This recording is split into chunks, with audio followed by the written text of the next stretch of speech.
Turing machine में हम लोग अभी अपने थर्ड चैप्टर पे चल रहे हैं, that is our last chapter. इसका सिलेबस का वीडियो मैं ऑलरेडी अपलोड कर चुका हूँ, आप वो वीडियो देख लेना। उसमें मैंने आपको प्रॉपर सीक्वेंस में बताया था कौन सा टॉपिक हम लोग कब पढ़ेंगे। ओके, तो first topic that is introduction to Turing machine में आपको ऑलरेडी कंप्लीट करा चुका हूँ। अब हम लोग अपना सेकंड टॉपिक देखेंगे, that is construction of Turing machine, and this is all about all according to your syllabus only. ठीक है, तो जैसे मैंने जो सिलेबस का वीडियो बनाया था वहाँ पे जैसे जैसे मैंने टॉपिक बताए थे वैसे वैसे मैं आपको टॉपिक्स कवर अप कराता चला जाऊंगा। तो प्लीज बार बार बता रहा हूँ, सिलेबस का वीडियो देख लो, उसमें आपको प्लान पता लग जाएगा कौन सा टॉपिक हम लोग कब कवर अप करेंगे। ठीक है, तो अब है जी construction of Turing machine, that is our second topic according to the syllabus. और मैंने आपको बताया था सिलेबस जब डिस्कस करा था वहां भी बताया था, ट्यूरिंग मशीन एक स्पेशल मशीन है जो कि एज ए एक्सेप्टर भी काम करती है और एज ए ट्रांसड्यूसर भी काम करती है। और इनफैक्ट जो प्रीवियस वीडियो मैंने बनाया इंट्रोडक्शन टू ट्यूरिंग मशीन, उसमें भी मैंने आपको अच्छे से समझाया था कि Turing machine can be act as acceptor as well as transducer. तो पहले हम एज ए एक्सेप्टर इसको कुछ कुछ कंस्ट्रक्शंस करके दिखाएंगे और उसके बाद फिर हम लोग एज ए ट्रांसड्यूसर भी कुछ कुछ कंस्ट्रक्शंस करेंगे। ठीक है जी, तो सबसे पहला है जी L is equal to a power 3 n is greater than equal to 0। पहले तो मेरे को जरा लैंग्वेज की पहचान करो। अगर आपको लैंग्वेज याद आ रही हो तो ये डायरेक्टली आप बता सकते हैं कि दिस इज रेगुलर लैंग्वेज। अगर आपको आइडेंटिफाई करने में प्रॉब्लम होती है कौन सी लैंग्वेज है एंड सो ऑन, प्लीज आप मेरा जो चैप्टर 1 था that was finite automata and regular languages, उसका उस चैप्टर की प्लेलिस्ट में जाके देखो। रादर जो टीओसी की प्लेलिस्ट है, मैंने चैप्टर वाइज तो बनाई नहीं है, पूरी एक ही प्लेलिस्ट है, तो उसमें वीडियो नंबर तो मेरे को याद नहीं है, आप चेक कर लेना भाई, है ना। मैंने टॉपिक था identifying the type of languages. ठीक है, तो उस वीडियो में मैंने बहुत अच्छे से डिस्कस करता, आई थिंक 2-3 पार्ट्स मैंने उस वीडियो के बनाए थे और उसमें मैंने बहुत डिटेल में बहुत अच्छे से समझाया था कौन सी लैंग्वेज किस टाइप की होती है एंड सो ऑन। कुछ टेस्ट मैंने दिखाए थे आपको, है ना। तो उन टेस्ट के बेसिस पे हम लोग फटाफट पता लगा लेते थे कौन सी टाइप की लैंग्वेज है। प्लीज इतना तो आई थिंक आपको याद होगा, इतना तो मैं आपसे मेच्योरिटी एज्यूम कर रहा हूँ। k power 3 n n equal to 0 is regular, finite automata बन जाएगा एंड सो ऑन, वो सब आपको पता है ना। अगर जरा सा भी कंफ्यूजन आता है रेगुलर है या नहीं तो फटाफट एफ बना के देख लो, आपको एक झटके में समझ में आ जाएगा, है ना। इसमें है ही क्या, तो a पावर 3 है ना, मतलब मल्टीपल ऑफ 3 है, तो वो ये देखो 3 स्टेट का एफ बनेगा। चलो मैं बनाऊंगा नहीं भाई, टाइम वेस्ट होगा, प्लीज आपके अंदर इतनी मेच्योरिटी है, मैं एज्यूम कर रहा हूँ। चलो ठीक है, फटाफट से अब मुझे बताओ इसकी जरा ट्यूरिंग मशीन हम कैसे बनाएंगे, that is again very very simple. तो देखो मैं आपको स्टेट ट्रांजिशन डायग्राम बना के दिखाऊंगा इसके लिए। ठीक है, हम डेल्टा मूव भी लिख सकते हैं, जैसे हम पीडीएफ में बोलते थे, स्टेट ट्रांजिशन डायग्राम भी बना सकते हैं या डेल्टा मूव भी लिख सकते हैं for construction, state transition diagram और डेल्टा मूव्स। ठीक है, for construction of Turing machine. ठीक है, या फॉर रिप्रेजेंटिंग, थोड़ा अच्छा लगेगा, रिप्रेजेंटिंग कर देते हैं। तो कंस्ट्रक्शन का टॉपिक है तो हम ऐसे बोल रहे हैं, तो हम ट्यूरिंग मशीन को रिप्रेजेंट कराने के लिए दो वेज यूज कर सकते हैं for representation of Turing machine. ठीक है, या तो स्टेट ट्रांजिशन डायग्राम बना दो या डेल्टा मूव बना दो। डेल्टा मूव तो मैं आपको पहले प्रीवियस लेक्चर में समझा चुका हूँ, आप मेरा प्रीवियस लेक्चर देख लो। जैसे मैं बोल दूंगा कि delta Q naught comma x that will be equal to से Q1 पे जा रहे हैं, एक्स को वाई बना रहे हैं और राइट मूव कर रहे हैं एंड सो ऑन, ऐसे ऐसे करके हम डेल्टा मूव लिख सकते हैं। बट वही बात है, ये थोड़ा सा इमेजिन करने में किसी किसी स्टूडेंट को दिक्कत आती है, वैसे होता तो बहुत आसान है बट स्टिल किसी किसी को प्रॉब्लम आती है, तो मैं आपको डायरेक्टली ये सिखाऊंगा स्टेट ट्रांजिशन डायग्राम, बहुत इजी, आप इसको समझ जाएंगे। तो ये जो मूव है ना, मैं इसको स्टेट ट्रांजिशन डायग्राम की भाषा में कैसे लिखूंगा, ऐसे देखो, क्यू नॉट पे हम हैं, क्यू नॉट पे एक्स पढ़ा, एक्स को आपने वाई बनाया और राइट मूव करे हो, तो एक्स पढ़ा, एक्स को आपने वाई बनाया और राइट मूव करा और किस स्टेट पे आ गए, Q1 पे आ गए, बस ये है जी डायरेक्ट आपकी चेंज। ठीक है, तो डेल्टा मूव को हम लोग इस तरह से स्टेट ट्रांजिशन डायग्राम लिख सकते हैं। तो एक्स क्या बता रहा है भाई, आपने टेप से क्या पढ़ा, मतलब टाउ। ठीक है, और आपने क्या बनाया उसको, दैट इज अगेन टाउ, जो आपने राइट करा। ये क्या हुआ, जो आपने टेप से रीड करा है। ये क्या हुआ, जो आपने टेप पे राइट करा है। और ये क्या हुआ, डायरेक्शन, किस डायरेक्शन में जा रहे हो। तो क्यू नॉट स्टेट पे थे, आपने एक्स पढ़ा, एक्स को बनाया वाई और आप राइट डायरेक्शन में मूव कर गए और स्टेट आगे Q1 and so on. I think आप समझ चुके होंगे। आप जरा मुझे फटाफट से बताओ मैं इसके लिए ट्यूरिंग मशीन कैसे बनाऊं। Very very simple, very very simple, देखो हम कैसे बनाएंगे। सिंपली हम क्या बोलेंगे, क्यू नॉट पे थे इनिशियली, ठीक है, क्यू नॉट पे थे, ए पढ़ा, ए को ए रहने देना, राइट मूव करना, कहां जाना भाई, Q1 स्टेट पे आ जाना। वही एफ टाइप है ये, एकदम एकदम एफ बनाऊंगा मैं, जैसे फाइनाइट ऑटोमेटा बनाता था बिल्कुल वैसे ही, हल्का फुल्का सा चेंज है वो मैं अभी आपको समझा दूंगा। ठीक है, तो ए को ए रहने दिया, राइट मूव करे, फिर Q1 पे आएंगे तो ए को ए रहने देंगे, राइट मूव करेंगे और Q2 पे आ जाएंगे, और जैसे ही Q2 पड़ेगा ए, तो वापस Q नोट पे आ जाएंगे, क्यों, क्योंकि मल्टीपल ऑफ 3 हो जाएंगे। जैसे ये स्टेट समझो, मल्टीपल ऑफ 3, ये बताएगा रिमाइंडर 1, ये बताएगा रिमाइंडर 2। याद आ रहा है कि नहीं यार, जैसे मैं एफ में आपको बताता था number of phase are multiple of 3, तो ये क्या कहता था, इनिशियल स्टेट हमारी क्या बता रही है भाई, number of phase are multiple of 3, ये बता रही थी number of states multiple of 3 plus 1, है ना, तो रिमाइंडर 1 और यहाँ पे रिमाइंडर 2, याद आ रहा होगा आप लोगों को, है ना। हाँ जी, तो फिर यहाँ से Q नोट पे आ जाएंगे ए ए और राइट। ठीक है, तो और फाइनली आप जैसे देखो, ये देखो मैं आपको लिख के दिखाऊं, अगर आपको लग रहा है कि काफी तेज हो रहा है सर, थोड़ा सा स्लो स्लो चलो, तो मैं आपको लिख के दिखा देता हूँ। ये देखो, जैसे ये ब्लैंक, ये ब्लैंक, ये ब्लैंक, ये ब्लैंक, तो टेप पे हमारे पास 6 एज हैं। तो इनिशियली हम लोग क्यू नॉट पे खड़े होंगे, क्यू नॉट पे खड़े थे, ए पढ़ा था, ए को ए रहने दिया, ए को ए रहने दिया, राइट मूव करे और स्टेट आ गई जी Q1। Q1 पे थे, ए पढ़ा, ये मूव चला रहा हूं मैं, देखो ध्यान से देखो, क्यू नॉट पे Q1 पे थे, ए को ए रहने दिया, राइट मूव करा, ठीक है जी, ए को ए रहने दिया, राइट मूव करा, हम आ गए जी Q2 पे। मैं काट काट के लिख रहा हूँ, वैसे आप ए को एच डी से भी छोड़ सकते हो, जस्ट टू शो यू कि राइट हो रहा है, इसलिए मैं आपको बस ये दिखा रहा हूँ, और कुछ नहीं, ठीक है। हाँ जी, तो Q2 पे थे, ए पढ़ा, ए को ए ही रहने दिया, राइट मूव करे और किधर आ गए जी Q0 पे आ गए। तो अब एक बार ध्यान से देखो, जैसे मैं आपको पीडीए में समझाता था, आपने अगर पीडीए के वीडियोस मेरे ढंग से समझे ना, कंस्ट्रक्शन ऑफ पीडीए के मैंने शायद आई थिंक 10 पार्ट्स बनाए थे, 10 वीडियोस बनाए थे मैंने, अगर आपने वो देखे हैं तो फिर ये काम आपके लिए बिल्कुल ट्रिवियल है, नहीं तो भाई आप थोड़े थोड़े फंस सकते हो, ठीक है। हाँ जी, तो Q0 पे खड़े थे, अब देखो Q0 पे खड़े हो अगर आप, तो number of a's are multiple of 3 जो आपने पढ़े हैं, ठीक है। अच्छा जी, तो Q0 पे थे, ए पढ़ा, ए को ए रहने दिया, राइट मूव करे, Q1 पे आ गए। अब Q1 पे देखो भाई, अगर आप Q1 पे खड़े हो, let me use the different colour, okay, तो अगर आप Q1 पे खड़े हो और आपने ए, अब देखो ये, अगर आप Q1 पे खड़े हो तो आपने ए के अब कितने पढ़े हैं अभी, 4 ए पढ़ के आप Q1 पे खड़े हो, मतलब नंबर ऑफ एज 3n+1, ठीक है। आई थिंक आपको रिमाइंडर 1, सिंपल बात मैं इतनी कह सकता हूँ, ठीक है जी। अच्छा जी, उसके बाद फिर हमने क्या किया अभी, ये देखो मैं वापस करता हूँ। हाँ जी, तो Q1 पे थे, देखो ए को ए पढ़ा, ए को ए रहने दिया, राइट मूव करे, हम आगे जी Q2 पे, ठीक है जी। Q2 ने पढ़ा ए को ए ही रहने दिया, राइट मूव करा और आगे जी हम Q0 पे। तो प्लीज ये ध्यान रखो भाई, अगर आप Q0 पे खड़े हो तो सॉरी Q1 पे खड़े हो तो इसका मतलब number of a's are multiple of 4, और अगर आप Q2 पे खड़े हो तो ये देखो, मैं थोड़ा सा और अलग कलर लेता हूं, अगर आप Q2 पे खड़े हो तो भाई देखो, number of a's are multiple of 3 और रिमाइंडर आगे 2 आएगा, क्योंकि 5 एज आप पढ़ चुके हो, तब आप Q2 पे खड़े हो। आई थिंक आपको समझ में आ रहा होगा। और जब आप Q2 पे खड़े थे, आपने जो ए पढ़ा था, ए को ए रहने दिया, राइट मूव करे, तो हम आ गए Q0 स्टेट पे। अब देखो भाई, Q0 स्टेट पे अगर आप हो तो इसका मतलब आपने नंबर ऑफ एज 6 पढ़े हैं, मतलब मल्टीपल ऑफ 3 है। आई थिंक बेसिक सा पॉइंट आप समझ चुके हो। तब आपको मोटी मोटी मेन बात समझ में आ गई होगी भाई, ब्लैंक पढ़ने की इजाजत Q0 को होगी और किसी स्टेट को नहीं होने वाली, ठीक है। तो हम ब्लैंक किससे पढ़ाएंगे, Q0 से पढ़ाएंगे, तो ठीक है जी, Q0 पे खड़े होंगे। अच्छा जी, और हमने अब क्या पढ़ा होगा जी, ब्लैंक, ठीक है। तो Q0 पे खड़े हैं, हमने ब्लैंक पढ़ा, ब्लैंक को ब्लैंक रहने दो, राइट जाना है, लेफ्ट जाना है, जहां जाना है आप जाओ, मुझे कोई फर्क नहीं पड़ता। हम आ जाएंगे Q3 स्टेट पे, which is our final state, ठीक है, बस दैट्स इट। तो ये हमारी ट्यूरिंग मशीन बन गई। अब एक दो छोटी छोटी सी बेसिक बातें हैं जो आपको पता होनी चाहिए, तो वो मैं नोट करके आपको समझा देता हूँ, ठीक है। तो इसको नोट डाउन कर लो भी, थोड़ा सा या तो छोटा कर देता हूँ, आप नोट कर लो एक बार अच्छे से, और फिर मैं आपको कुछ कुछ और पॉइंट समझाता हूँ, ठीक है। लो भाई, सारा कुछ एक ही स्क्रीन पे आ गया, आप फटाफट से नोट डाउन कर लो। कर लिया है?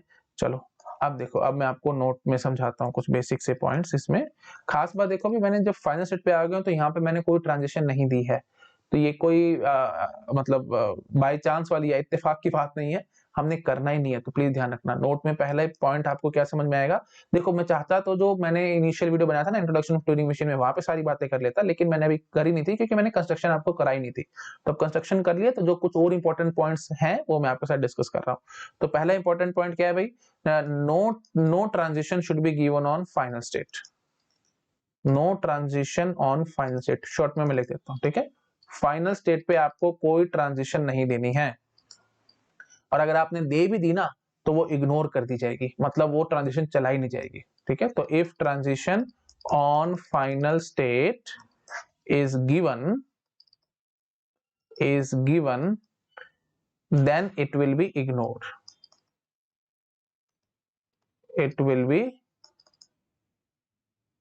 ignored बाय ट्यूरिंग मशीन, मतलब चलाएगी नहीं वो, ठीक है, नहीं चलने वाली। तो प्लीज ध्यान रखना, तो फाइनल स्टेट पे आपको कुछ देना नहीं है।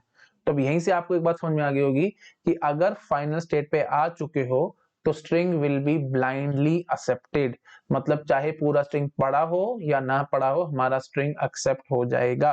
ये चीजें एफए और पीडीए में नहीं होती थी। एफए में फाइनल ऑटोमेटा और पीडीए में आपको क्या बताता था, इनिशियल स्टेट से शुरू करना है, पूरा स्ट्रिंग पढ़ना है और फाइनल पे जाना है, एंड सो ऑन। यहाँ पे ऐसा कुछ नहीं है। अगर आप फाइनल पे आ गए तो string will be definitely accepted, क्योंकि यहाँ से फिर आप बाहर नहीं निकल पाओगे। फाइनल स्टेट पे अगर आप पहुंच चुके हो तो यहाँ से बाहर निकलने का कोई रास्ता ही नहीं है, तो इसका मतलब स्ट्रिंग विल बी एक्सेप्टेड। तो प्लीज ये ध्यान रखना, ओके। और कोई भी, क्योंकि देखो एक बात तो ये है कि यहाँ पे रास्ता भी नहीं है, और अगर आपने रास्ता दे भी दिया तो मैंने आपको क्या कहा है, ट्यूरिंग मशीन उस रास्ते को इग्नोर कर देगी। तो डायरेक्टली इनडायरेक्टली मैं क्या कहना चाहता हूँ, हमने पूरा स्ट्रिंग पढ़ा हो या ना पढ़ा हो, it hardly matters to me. अगर ट्यूरिंग मशीन फाइनल स्टेट पे आ गई, इनिशियल स्टेट से शुरू करके फाइनल पे आ गई, तो हम सिंपली बोल देंगे स्ट्रिंग इज एक्सेप्टेड। ठीक है, तो हम लिख देते हैं कि if Turing machine enters any one of the final state, if Turing machine enters in any one of the final state, बहुत सारी फाइनल हो सकती है ना, तो किसी एक में भी एंटर करता है, enters in any one of final state, any one of final state, then string will be accepted blindly, then string will be accepted blindly। बहुत ब्यूटीफुल एप्लीकेशन है इस पॉइंट की जो मैंने अभी आपको बताया है, थोड़ी देर में मैं उसको क्लियर करूंगा। अभी सारा कुछ बोलूंगा तो आप एकदम कंफ्यूज हो जाओगे, मैं आपको अभी कंफ्यूज नहीं करना चाहता। ठीक है, मैं अभी बेसिक से पॉइंट्स कर रहा हूँ, धीरे धीरे फिर मैं और इसको एक्सपेंड करूंगा। ठीक है, तो प्लीज ये ध्यान रखना। तो if Turing machine enters in any one of the final state, then string will be accepted blindly. ठीक है, ये बात ध्यान रखना, ब्लाइंडली का मतलब पूरा स्ट्रिंग पढ़ा हो या ना पढ़ा हो, it hardly matters to me. अगर ट्यूरिंग मशीन फाइनल स्टेट पे आ गई तो स्ट्रिंग विल बी एक्सेप्टेड। ठीक है, तो यहाँ पे ब्लाइंडली क्या आगे आप लिख सकते, बस ठीक है मैंने बोल दिया, प्लीज अपनी लैंग्वेज में आगे लिख लेना। ठीक है, तो ब्लाइंडली का मतलब क्या है, स्ट्रिंग पूरा पढ़ा गया हो या ना पढ़ा गया हो, it hardly matters to me, it will be accepted, string will be accepted अगर ट्यूरिंग मशीन मेरी फाइनल स्टेट पे आ गई तो। ठीक है, ये मतलब है ब्लाइंडली का। और लेकिन ये सिनेरियो ना तो फाइनाइट ऑटोमेटा में था, ना ही पीडीए में था। ठीक है, आई थिंक समझ में आ गया सबको मैं क्या कहने की कोशिश कर रहा हूँ। और ये सारी बातें मैं किसी कर रहा हूँ, स्टैंडर्ड ट्यूरिंग मशीन की कर रहा हूँ, किसी कोई वेरिएशन की बात मैं नहीं कर रहा हूँ। वेरिएशन जब पढ़ेंगे तो वहां सारी बातें करेंगे, अभी ज्यादा आपको घुसने की जरूरत नहीं है उन सब वेरिएशंस में, और मैं बोलूंगा भी नहीं, बोलूंगा तो फिर कोई बात है आप लोग कंफ्यूज हो। ठीक है, तो मैं अभी बिल्कुल बेसिक सी चीजें आपको बता रहा हूँ और कुछ नहीं। इनफैक्ट ये चैप्टर स्टूडेंट्स को टफ लगता है इसलिए है क्योंकि सीक्वेंस में वो चीजों को ढंग से समझते नहीं है, बेसिक कंसेप्ट क्लियर करते नहीं है, सीधा सीधा डायरेक्ट जंप कर जाते हैं डिसाइडेबल अनडिसाइडेबल प्रॉब्लम पे, और फिर वहां पे उनको कंफ्यूजन पैदा होती है। तो मैं नहीं चाहता आपके मन में जरा सी भी कोई कंफ्यूजन रहे, बिल्कुल क्रिस्टल क्लियर तरीके से मैं आपको पढ़ाऊंगा, जैसे पढ़ा रहा हूँ चुपचाप वैसे पढ़ते जाओ। ठीक है, आई थिंक समझ में आ रहा होगा सबको। ठीक है जी, तो मैं ये तीनों जो इंपॉर्टेंट पॉइंट्स मैंने लिखे हैं आप इनको नोट डाउन कर लो, फिर मैं नेक्स्ट पेज पे जंप कर रहा हूँ। ठीक है, कर लिया सबने नोट डाउन? ठीक है जी, अब हम आते हैं नेक्स्ट क्वेश्चन पे। a power 3n n is greater than equal to 1, तो इसका क्या मतलब हो, देखो पहले क्या थी भाई, n is greater than equal to 0, तो ऑब्वियस सी बात है यहाँ पे n is greater than equal to 0 क्यों एक्सेप्ट हो रही है, क्योंकि देखो क्यू नॉट पे इनिशियली खड़े खड़े आपने सीधा ब्लैंक पढ़ लिया, मतलब नल, नथिंग हैज बीन रेड, मतलब कुछ था ही नहीं टेक पे, है ना, तो आपने सीधा ब्लैंक पढ़ा और फाइनल पे आ गए, तो नल भी एक्सेप्ट हो रहा है। उसके बाद फिर ट्रिपल एक्सेप्ट हो रहे हैं, फिर 6s, फिर 9s, फिर 12s एंड सो ऑन, तो number of a's are multiple of 3 and null is also accepted. अब बस नेक्स्ट क्वेश्चन में मैं क्या कह रहा हूँ भाई, नल आपको एक्सेप्ट नहीं करवाना, तो कोई दिक्कत नहीं है, जैसे हम एफए में करते थे बिल्कुल वैसे ही काम करेंगे। हाँ जी, तो इनिशियल स्टेट क्यू नॉट पे खड़े होंगे, तो हम क्या करेंगे जी, ए पढ़ के हम ए को ए रहने देंगे, राइट मूव करेंगे। ठीक है, बहुत बेसिक सी चीजें हैं, सिर्फ करा रहा हूँ ताकि थोड़ी सी आपकी प्रैक्टिस हो जाए और कुछ नहीं बस। अच्छा जी, Q1 पे आ जाएंगे, Q1 पे ए को ए रहने देंगे, राइट मूव करेंगे, Q2 पे आ जाएंगे, और Q2 पे ए को ए रहने देंगे, राइट मूव करेंगे, Q3 पे आ जाएंगे। ठीक है जी, और फिर इधर से इधर आ जाएंगे। ये सब चीजें आपको याद आ रही होगी, मैं एफए में आपको कराता था। हाँ जी, देखो भाई 1 2 3, ये 3 एक्सेप्ट, फिर 4 5 6 accept, 7 8 9 accept and so on. तो Q3 से फिर आप समझ पा रहे हो कि भाई इजाजत, ब्लैंक पढ़ने की इजाजत किसको होगी जी, Q3 को होगी। तो ठीक है जी, तो ब्लैंक को ब्लैंक रहने देगी और राइट मूव करेगी, और हम आ जाएंगे finally Q4 state which will be our final state. तो a power 3n n is greater than equal to 1 के लिए हमने ये आपको ट्यूरिंग मशीन बना करके दिखाती है। आई थिंक एकदम सिंपल बात है, आप समझ पा रहे होगे, है ना। और राइट ही मूव कर रहे हैं, देखो पिछले क्वेश्चन में भी हमने राइट मूव करा है, लेफ्ट जाने की अभी कभी नौबत आई नहीं है।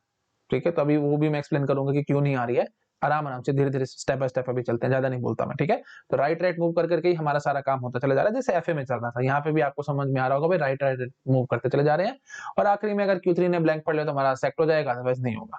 ठीक है, तो आप ना ऐसे समझ सकते हैं, जो ब्लैंक वाली बात है ना, ये देखो मैं आपको थोड़ा सा अलग कलर से दिखा देता हूँ, तो ये किस्म से पाइप की तरह है।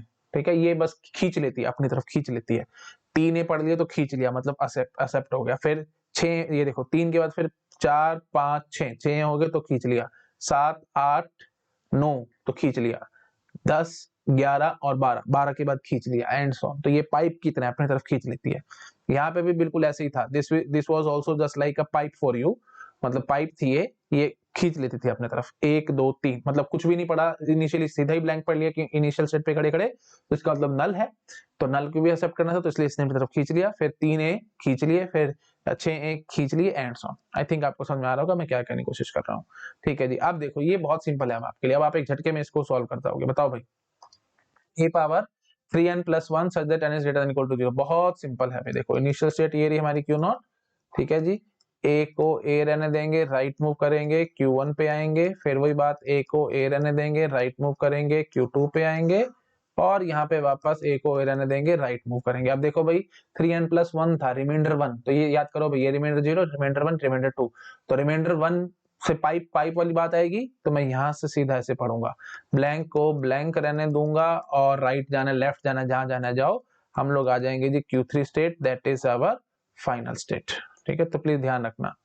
तो अब आप समझ पा रहे होगे भाई, ये देखो जैसे आपने सिंगल ए पढ़ा, यहाँ ब्लैंक, यहाँ ब्लैंक, यहाँ ब्लैंक, यहाँ ब्लैंक, ठीक है, तो Q0 पे थे इनिशियली, है ना, ये देखो हम Q0 पे थे, हाँ जी, तो ए पढ़ा, Q1 पे आ गए, और सीधा हम क्या बोलेंगे, Q1 ने पढ़ लिया ब्लैंक, जैसे Q1 ने ब्लैंक पढ़ा तो हम फाइनल स्टेट पे आ जाएंगे।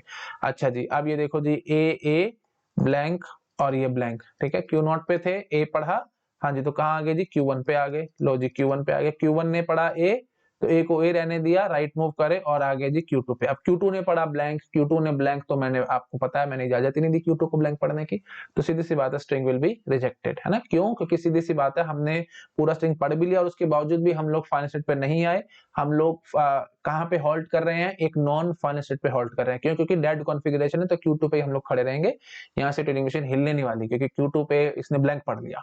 ठीक है, तो now Turing machine will halt in non final state, that is Q2 halt क्यों कर रही है, क्योंकि Q2 को ब्लैंक पढ़ने की इजाजत ही नहीं है।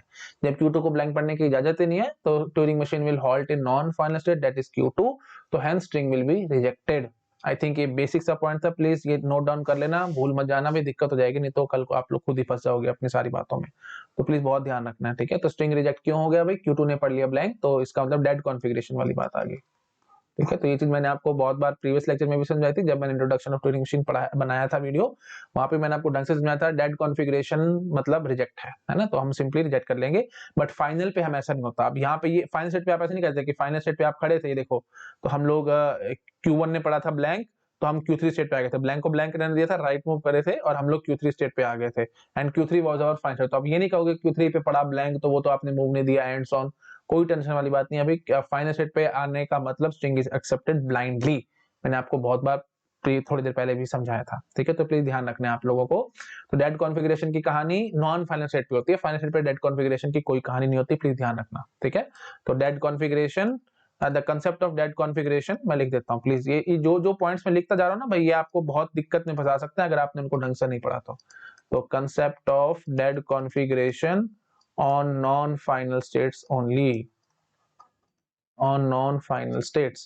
ठीक है, तो फिर फाइनल स्टेट पे आने का मतलब स्ट्रिंग इज ऑलवेज एक्सेप्टेड, तो मतलब यहाँ पे डेड कॉन्फ़िगरेशन वाली बात मत बोल देना कि फाइनल स्टेट पे आ गए आपने मूव नहीं दे रखा तो डेड कॉन्फ़िगरेशन में मशीन होल्ड कर जाएगी एंड सो ऑन, ये सब ऐसा कुछ नहीं चलने वाला यहाँ पे प्लीज। ठीक है, मैंने लिख दिया पॉइंट, ध्यान रखना। ओके जी, तो आई थिंक क्लियर हो गया होगा सब लोगों को। मैं यहाँ पे क्या करने की कोशिश करूँ, धीरे धीरे स्टेप बाय स्टेप में लेवल बढ़ा रहा हूँ, प्लीज आप देख पा रहे होगे, मैं एक झटके में आपको सारी इन्फॉर्मेशन नहीं दे रहा क्योंकि आप लोग खुद ही कंफ्यूज होगे। मैं धीरे धीरे स्टेप बाय स्टेप चीजों पे बढ़ाता जाऊंगा, तो जैसे जैसे मैं पढ़ा रहा हूँ, जिस सीक्वेंस में बता रहा हूँ, चुपचाप से वैसे आराम से नोट डाउन करते चले जाओ। ठीक है, दिक्कत नहीं आएगी आपको, नहीं तो आप फंस सकते हो बातों में। ठीक है, ओके जी, तो आई थिंक क्लियर होगा होगा सबको मैं यहाँ पे क्या करने की कोशिश कर रहा हूँ। ठीक है, ओके जी, तो अब हम नेक्स्ट क्वेश्चन पे जंप करते हैं। ओके, हाँ जी, नेक्स्ट क्वेश्चन है भाई a प्लस बी का होल स्टार, मतलब all possible strings over a and b। हाँ जी, तो फिर इसको कैसे करेंगे भाई, बहुत सिंपल है भाई, ये तो डेड सिंपल क्वेश्चन है। हाँ जी, तो हम क्या कहेंगे जी, Q0, इनिशियली हम लोग Q0 पे थे, a आया, a को a रहने देना, राइट मूव करना, b आया, b को b रहने देना, राइट मूव करना, सब कुछ इग्नोर करते करते आगे बढ़ते जाना, जैसे ब्लैंक पढ़ लो तो फाइनल पे आ जाना, है ना, क्योंकि आपने सब कुछ एक्सेप्ट करना है। हाँ जी, तो फिर यहीं पे ही हम लोग लूप लगा देंगे, स्टेट बदलने की भी जरूरत नहीं है, a को a रहने देना, राइट मूव करना, बी को बी रहने देना, राइट मूव करना, सब चलता रहेगा, है ना, चलते चलते जैसे ही ब्लैंक मिलेगा, ब्लैंक को ब्लैंक रहने देना, राइट मूव करना और Q2 स्टेट पे आ जाना, या Q1 जो आपका मन कर रहा है वो भर लो, Q1 स्टेट पे आ जाना, which will be our final state. ठीक है, तो बस ये a प्लस बी का होल स्टार एक्सेप्ट हो जाएगा। आई थिंक आपको सबको समझ में आ रहा होगा, इसमें कोई खास समझाने वाली बात है ही नहीं। सीधा ही ब्लैंक पढ़ लिया तो फाइनल पे आ गया तो मतलब नल एक्सेप्ट हो गया, और अगर ए पढ़ लिए बी पढ़ लिए जो पढ़ना होगा आप सब कर सकते हो। ठीक है, आई थिंक क्लियर हो गया होगा सबको। ठीक है जी। अच्छा, अब एक बेसिक सा पॉइंट मेरे मन में और आ रहा है यहीं से रिलेटेड, आप जरा मुझे ये समझाओ, अगर मैं ऐसे कहता तो आपको कोई दिक्कत आती? ए को बी बना दो, राइट मूव करो, बी को ए बना दो, राइट मूव करो, है ना? उसके बाद फिर ब्लैंक को ब्लैंक रहने देना, राइट मूव करना, Q2 स्टेट पे आ जाना या Q1 स्टेट पे आ जाना, which is our final state. तो बताओ language accepted will be what? सिर्फ और सिर्फ आपको कंफ्यूजन के लिए इसने बोल दिया कि ए को बी बना रहा है, बी को ए बना रहा है, जो कर रहा है करने दो, मारो गोली, हम फाइनल स्टेट से एक्सेप्ट करवा रहे हैं, बस दैट्स इट। तो यहाँ पे भी लैंग्वेज हमारी वही रहेगी जी, ए प्लस बी का होल स्टार। फिर आप बोलोगे कि सर इसने तो राइट किया, उसका क्या हुआ? हमारे को उससे मतलब ही नहीं है, हम कोई एज ए आईओ डिवाइस तो पढ़ नहीं रहे, है ना? अगर हम Turing machine as a transducer देख रहे होते तो मैं बोल देता हाँ जी, ए को बी, बी को ए एंड सो ऑन, वो सब हम कहानी कर सकते थे, लेकिन फिलहाल हमारे को इसको करने की जरूरत है ही नहीं। और इनफैक्ट जब हम एज ए आईओ डिवाइस ले रहे या ट्रांसड्यूसर ले रहे होंगे तो वहाँ पे फाइनल स्टेट का कोई चक्कर ही नहीं होगा। तो यहाँ पे फाइनल स्टेट बनी हुई है, तो आप समझ लेना भाई यार ये तो कोई ना कोई लैंग्वेज एक्सेप्ट करवा रही है। तो लैंग्वेज क्या एक्सेप्ट करवा रही है भाई? ए प्लस बी का होल स्टार। सिंपल बात है एकदम भाई, ए को भी बी को ए बनाने से हमारे को कोई फर्क नहीं पड़ा, क्योंकि हम उनको वापस जाके पढ़ ही नहीं सकते। ये बहुत इंपॉर्टेंट पॉइंट है, ये कल को आपको कंफ्यूजन में डालेगा, तो प्लीज बहुत ज्यादा ध्यान रखना है भाई। ट्यूरिंग मशीन देखो, मेमोरी का कंसेप्ट क्या कहता है? मेमोरी का कंसेप्ट कहता है कि आपने कुछ स्टोर किया तो आप उसको रिट्रीव बैक तो करोगे।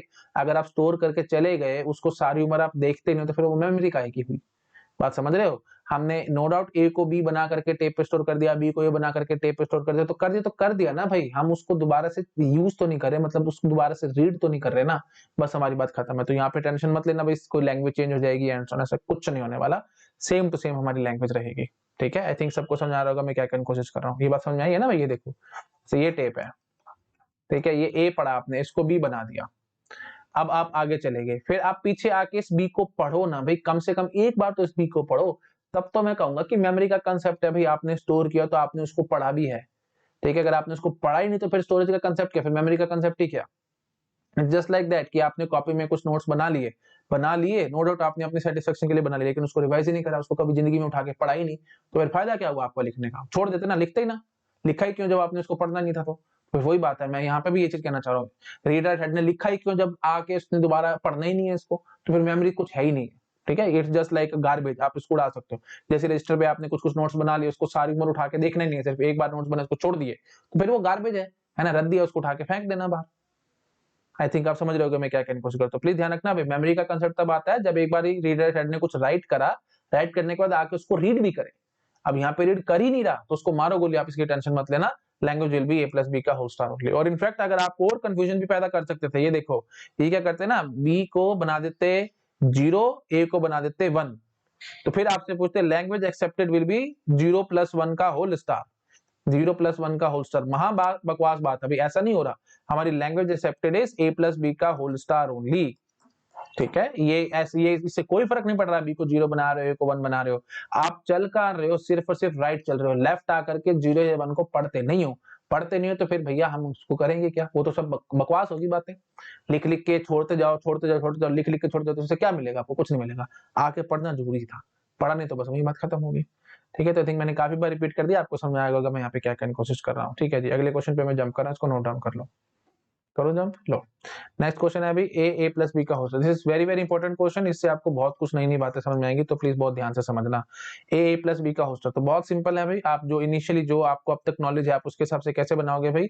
स्ट्रिंग हमारा ए से शुरू होना चाहिए, तो ठीक है जी, ए आर, तो क्यू नॉट पे मैं बी पढ़ने की इजाजत ही नहीं दूंगा, मैं सिंपल ए पढ़ने की इजाजत दूंगा।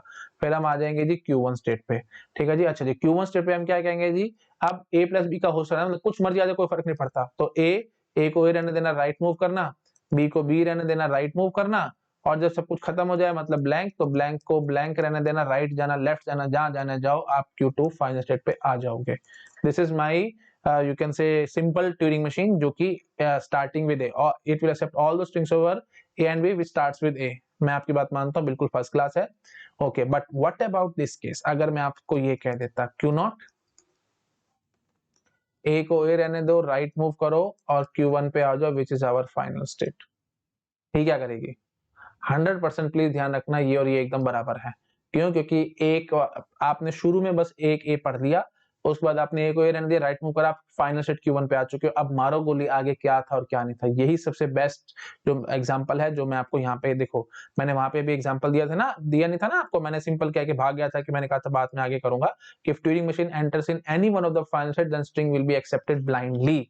तो वही चीज है ये, प्लीज ध्यान से देखो आराम से, ठीक है। String will be accepted blindly, तो ए पढ़ लिया आपने, तो स्टार्टिंग विद ए वाली कहानी है। तो प्लीज ध्यान रखना भाई, जो भी फाइनल स्टेट है, अगर आप रेगुलर एक्सप्रेशन की बात कर रहे हो, मतलब लैंग्वेज रेगुलर है, तो ए प्लस बी का होल स्टार आप मुफ्त में ऐड कर सकते हो उसके बाद। मतलब जो ए है ना, तो ए तो आपने पढ़ना ही पढ़ना है, उसके बाद आप फाइनल स्टेट पे खड़े हो तो फाइनल स्टेट पे खड़े खड़े आप ये चीज ऐड कर सकते हो। तो ये हमारी रेगुलर एक्सप्रेशन है जो ये ट्यूरिंग मशीन एक्सेप्ट करवा रही है। तो प्लीज ध्यान रखना भाई, जब भी हमारे पास कुछ ट्यूरिंग मशीन बनेगी रेगुलर लैंग्वेज के लिए, तो फाइनल स्टेट पे खड़े होके अगर ए और बी पे स्ट्रिंग चल रहे होंगे तो ए प्लस बी का होल स्टार आप ऐड कर सकते थे। तो यहाँ पे भी ऐड करते तो कोई फर्क ना पड़ता है। देखो इसके लिए मैं क्या कहता, रूल मैंने समझा दिया आपको, है ना, ए प्लस बी का होल स्टार ऐड करने वाला। हाँ जी, तो ये ए, उसके बाद फिर आप बोलोगे कि अच्छा ए बी जो भी सारा फैक्टर जा रहे हैं, तो ठीक है जी, ए प्लस बी का होल स्टार हो गया।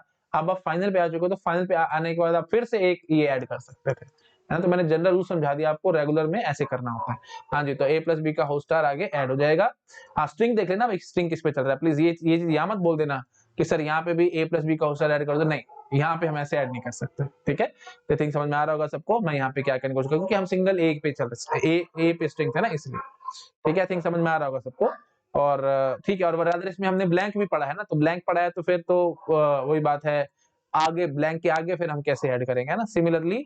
हाँ, तो मेरे ख्याल से मेरे को यहाँ पे भी ऐड नहीं करना चाहिए था, सॉरी फॉर दैट, ठीक है। यहाँ पे भी हमारे को सब ऐड नहीं करना चाहिए, क्योंकि हम ब्लैंक पढ़ चुके हैं ना भाई, ब्लैंक पढ़ चुके तो फिर तो स्ट्रिंग हमारा एंड है। एंड होने का मतलब ये है कि हमने ब्लैंक पढ़ लिया, क्योंकि ब्लैंक हमारा स्ट्रिंग के अंदर तो आता नहीं ना, इसलिए, ठीक है। तो हाँ, तो अगर ब्लैंक के बिना हो ना, तो प्लीज ये ध्यान रखना, ओके। तो अगर ब्लैंक के बिना हम काम कर रहे हैं, अगर ब्लैंक के बिना अगर हम लोग काम कर रहे हैं, तब आप ए प्लस बी का होल स्टार ऐड कर सकते हो। तो ए पढ़ लिया, ए प्लस बी का होल स्टार आप आगे फ्री का ऐड कर दोगे। मतलब इसने ब्लैंक नहीं पढ़वाया ना, अगर ब्लैंक पढ़वा लेते तो फिर हम बोल देते कि स्ट्रिंग हमारा एंड हो रहा है, ठीक है। आई थिंक आपको समझ में आ रहा होगा मैं क्या करने की कोशिश कर रहा हूँ। This is very very important point, please ध्यान रखना, गेट एग्जाम में आपको कंफ्यूजन में डाल सकते हैं। तो अगर ब्लैंक वाला मूव आपको नजर आता है, तो फिर आपको ए प्लस बी का होल स्टार ऐड नहीं करना। जैसे यहाँ पे देखा हमने, ये देखो यहाँ पे जैसे हमने देखा था, ये देखो ब्लैंक पढ़ के फिर हम लोग यहाँ आ रहे हैं ना, तो यहाँ पे फिर आपको कुछ फालतू का ऐड नहीं करना। ऐसे यहाँ पे भी देखो भाई, हम लोग ब्लैंक पढ़ के इधर आ रहे थे ना, तो फिर यहाँ पे फिर आप फालतू का कुछ और ऐड नहीं कर सकते, ठीक है। तो प्लीज ये ध्यान रखना, यहाँ पे भी वही बात है, ब्लैंक पढ़ रहे हैं तो कुछ फालतू का हम ऐड नहीं करेंगे। यहाँ पे ब्लैंक पढ़ रहे हैं तो फिर वही बात है, हम फालतू का कुछ और ऐड नहीं करेंगे। यहाँ पे भी ब्लैंक पढ़ रहे हैं, फालतू का हमने कुछ और ऐड नहीं करना, ठीक है। और यहाँ पे ब्लैंक पढ़ रहे थे तो फालतू का ऐड नहीं होना, लेकिन यहाँ पे हम लोगों ने ब्लैंक नहीं पढ़ा है, ठीक है, ब्लाइंडली हम स्ट्रिंग को एक्सेप्ट करने की कोशिश कर रहे हैं, तो यहाँ पे फिर आपको ए प्लस बी का होल स्टार ऐड करना पड़ेगा, प्लीज ध्यान रखना। तो ए राइट, तो ठीक है जी, एक ए पढ़ लिया, एक ए पढ़ने के बाद आप फाइनल पे खड़े हो, मतलब स्ट्रिंग आप ब्लाइंडली एक्सेप्ट कर रहे हो। तो ब्लाइंडली एक्सेप्ट करने का मतलब इसके आगे कुछ भी आ सकता है, ए और बी का कोई भी कॉम्बिनेशन आ सकता है, इसलिए हमने ए प्लस बी का होल स्टार ऐड करवा दिया, ठीक है। थिंक आपको समझ में आ रहा होगा। तो क्वेश्चन देखना पड़ेगा ना, क्वेश्चन किस हिसाब से आपको कह रहा है। जैसे आप देखो वही बात है, ए आर, तो आपको सिग्मा देखना पड़ेगा कि सिग्मा क्या है ट्यूरिंग मशीन के लिए। अगर ए और बी की सारे स्ट्रिंग्स होते तो फिर हम ए प्लस बी का होल स्टार ऐड कर देते। अगर सिर्फ ए के ही स्ट्रिंग चल रहे होते तो हम ए स्टार ऐड करते, ठीक है। तो समझ रहे हो, जैसे सिग्मा होता अगर हमारे पास ए कॉमा बी, तो ए और बी के सारे स्ट्रिंग डाल रहे हैं, तो फिर ये ट्यूरिंग मशीन क्या एक्सेप्ट कर रही है, ये एक्सेप्ट कर रही है ए प्लस बी का होल स्टार। लेकिन अगर सिग्मा हमारा ए होता, ये तो आप ऑब्वियस ही बात समझ पा रहे होगे, तो एक ए पढ़ के आप फाइनल पे आ रहे हो, तो इसका मतलब ए के आगे ए स्टार आप ऐड कर देखो, यूनिवर्सल लैंग्वेज आगे आपको ऐड कर देनी है, ठीक है। ए पे यूनिवर्सल लैंग्वेज ए स्टार, और ए और बी पे यूनिवर्सल लैंग्वेज ए प्लस बी का होल स्टार। आई थिंक ये सब आपको पता होगा, है ना। थोड़ा अच्छा बोलते सिग्मा स्टार आप ऐड कर सकते हो पीछे, ठीक है। और ज्यादा मेरे ख्याल से बोलने की जरूरत नहीं, आप लोग कंफ्यूज हो गए, ठीक है जी। Okay, that's it. तो आई थिंक कंसेप्ट आपके क्लियर हो गए होंगे, मैं यहाँ पे क्या कहने की कोशिश कर रहा हूँ आपको क्लियर हो गया होगा एकदम, ठीक है। तो प्लीज बहुत ध्यान रखना इन सब चीजों का। अच्छा, और अगर आपको फिर वही बात है, अगर सिंगल ए एक्सेप्ट करवाना था तो फिर क्या करते, आप अपने आप से गैस कर पा रहे होगे, है ना, कोई दिक्कत वाली बात नहीं, ब्लैंक डालना ना भाई, कौन रोक रहा है आपको। हाँ जी, तो Q not A R Q1, उसके बाद फिर आप बोल देना ब्लैंक ब्लैंक और राइट, फिर आप आ जाना Q2 state is our final state. तो अब मैं बोलूंगा जी इसकी language accepted will be a only, ठीक है, सिंगल ए एक्सेप्ट करेगा और कुछ एक्सेप्ट नहीं करेगा, क्योंकि अब ब्लैंक पढ़ रहे हो, ब्लैंक पढ़ने का मतलब स्ट्रिंग हमारा खत्म हो चुका है, ठीक है, तो प्लीज ध्यान रखना भाई, शायद मेरे से ये मिस्टेक हुई थी, सॉरी फॉर दैट, तो मैंने उसको करेक्ट कर दिया है। जब ब्लैंक पढ़ लोगे तो फिर a प्लस बी का होल स्टार या कुछ और आगे ऐड नहीं करना, लेकिन अगर ब्लैंक नहीं पढ़ा है तो फिर आप ऐड कर सकते हो, प्लीज ध्यान रखना। मैंने काफी बार रिपीट भी किया, आपको अब अच्छे से समझ में आ गया होगा मैं यहाँ पे क्या करने की कोशिश कर रहा हूँ। ठीक है जी, ओके जी। अच्छा, उसके बाद चलो ठीक है, दैट्स इट। मैं इसको थोड़ा सा छोटा कर देता हूँ, आप नोट डाउन करो, फिर नेक्स्ट क्वेश्चन पे हम लोग जंप करते हैं। अच्छा, एक क्वेश्चन मेरे मन में और आ रहा है, उसके बाद फिर आप लोग नोट डाउन कर लेना, ठीक है। एक क्वेश्चन बस मेरे को और समझाओ। अगर मैं आपको बोलूं ये क्या करेगी, देखो क्यू नॉट ए आर, हम आगे Q1 which is our final state, और उसके बाद फिर अब मैं यहां बोल रहा हूं आपको ए एल। ठीक है, बताओ ये क्या लैंग्वेज एक्सेप्ट करेगा। ठीक है, अगर आप चाहते हो कि मैं यहाँ पे एल की बजाय कुछ और लिख दूं, मुझे उससे भी कोई फर्क नहीं पड़ता। जैसे मैं लिख दूं से ए आर, है ना, या फिर बी बी आर, कुछ भी आप चाहो, जो चाहो आप वो लिख सकते हो। तो मतलब शुरुआत स्ट्रिंग की होनी चाहिए ए से, ए को हम ए रहने देंगे, राइट मूव करेंगे। उसके बाद फिर हम ए को ए रहने दें, राइट मूव करें, Q1 से हम Q0 पे आ जाएंगे, या फिर बी पढ़ा तो बी को बी रहने देंगे, राइट मूव करेंगे और Q0 पे आ जाएंगे, एंड सो ऑन। तो बताओ जरा इसकी लैंग्वेज क्या होगी। अगर आपको याद आ रहा हो, मैंने अभी थोड़ी देर पहले आपको समझाया था, ये देखो पीछे मैं आपको करके दिखाता हूँ। ये देखो मैंने क्या कहा था कि if transition on final state is given then it will be ignored by Turing machine. ये बात बताई थी कि नहीं। तो अब आप आओ आगे, अब मुझे समझाओ जरा क्या होगा। तो ये जो हमने लिखी है ना, ये बकवास है भाई, ये लगाऊं ना लगाऊं it hardly matters to me. तो डायरेक्टली इनडायरेक्टली अगर मैं बोलता हूँ कि सिग्मा हमारा ए कॉमा बी चल रहा था, मतलब ए और बी के हम स्ट्रिंग इनपुट कर रहे थे, तो घुमा फिरा करके ये पता है किसके बराबर आ जाएगी, ये इसके बराबर आ जाएगी। ठीक है, तो इसका मतलब इसकी लैंग्वेज जो है, ठीक है, जो हमारी ये ट्यूरिंग मशीन एक्सेप्ट कर रही है ये लैंग्वेज, और ये लैंग्वेज एकदम सेम होगी। मतलब L of M will be equal to a plus b का होल स्टार ओनली। ठीक है, तो यहाँ पे जो भी आपने मूव दिया वो सारा इग्नोर हो गया, उससे हमारे को 1% भी फर्क नहीं पड़ेगा।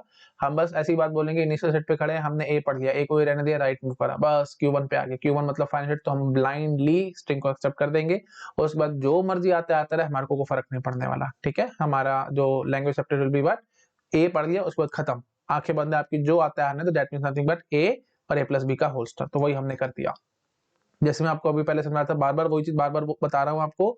इनिशियल पे खड़े थे, ए आर, फाइनल सेट पे आ चुके हैं, ब्लैंक ब्लैंक का कोई चक्कर नहीं है ना, तो आपको ए प्लस बी का होल स्टार आगे ऐड करना ही पड़ेगा। मतलब जो भी एक्सप्रेशन आप लिखोगे, जो भी एक्सप्रेशन लिखी, उसके पीछे आप ए प्लस बी का होल स्टार चुपचाप से पेस्ट कर देंगे। तो वही काम मैंने कर दिया, ए प्लस बी का होल स्टार मैंने चुपचाप से पीछे पेस्ट कर दिया। तो एक्सप्रेशन क्या बनती है भाई, ए।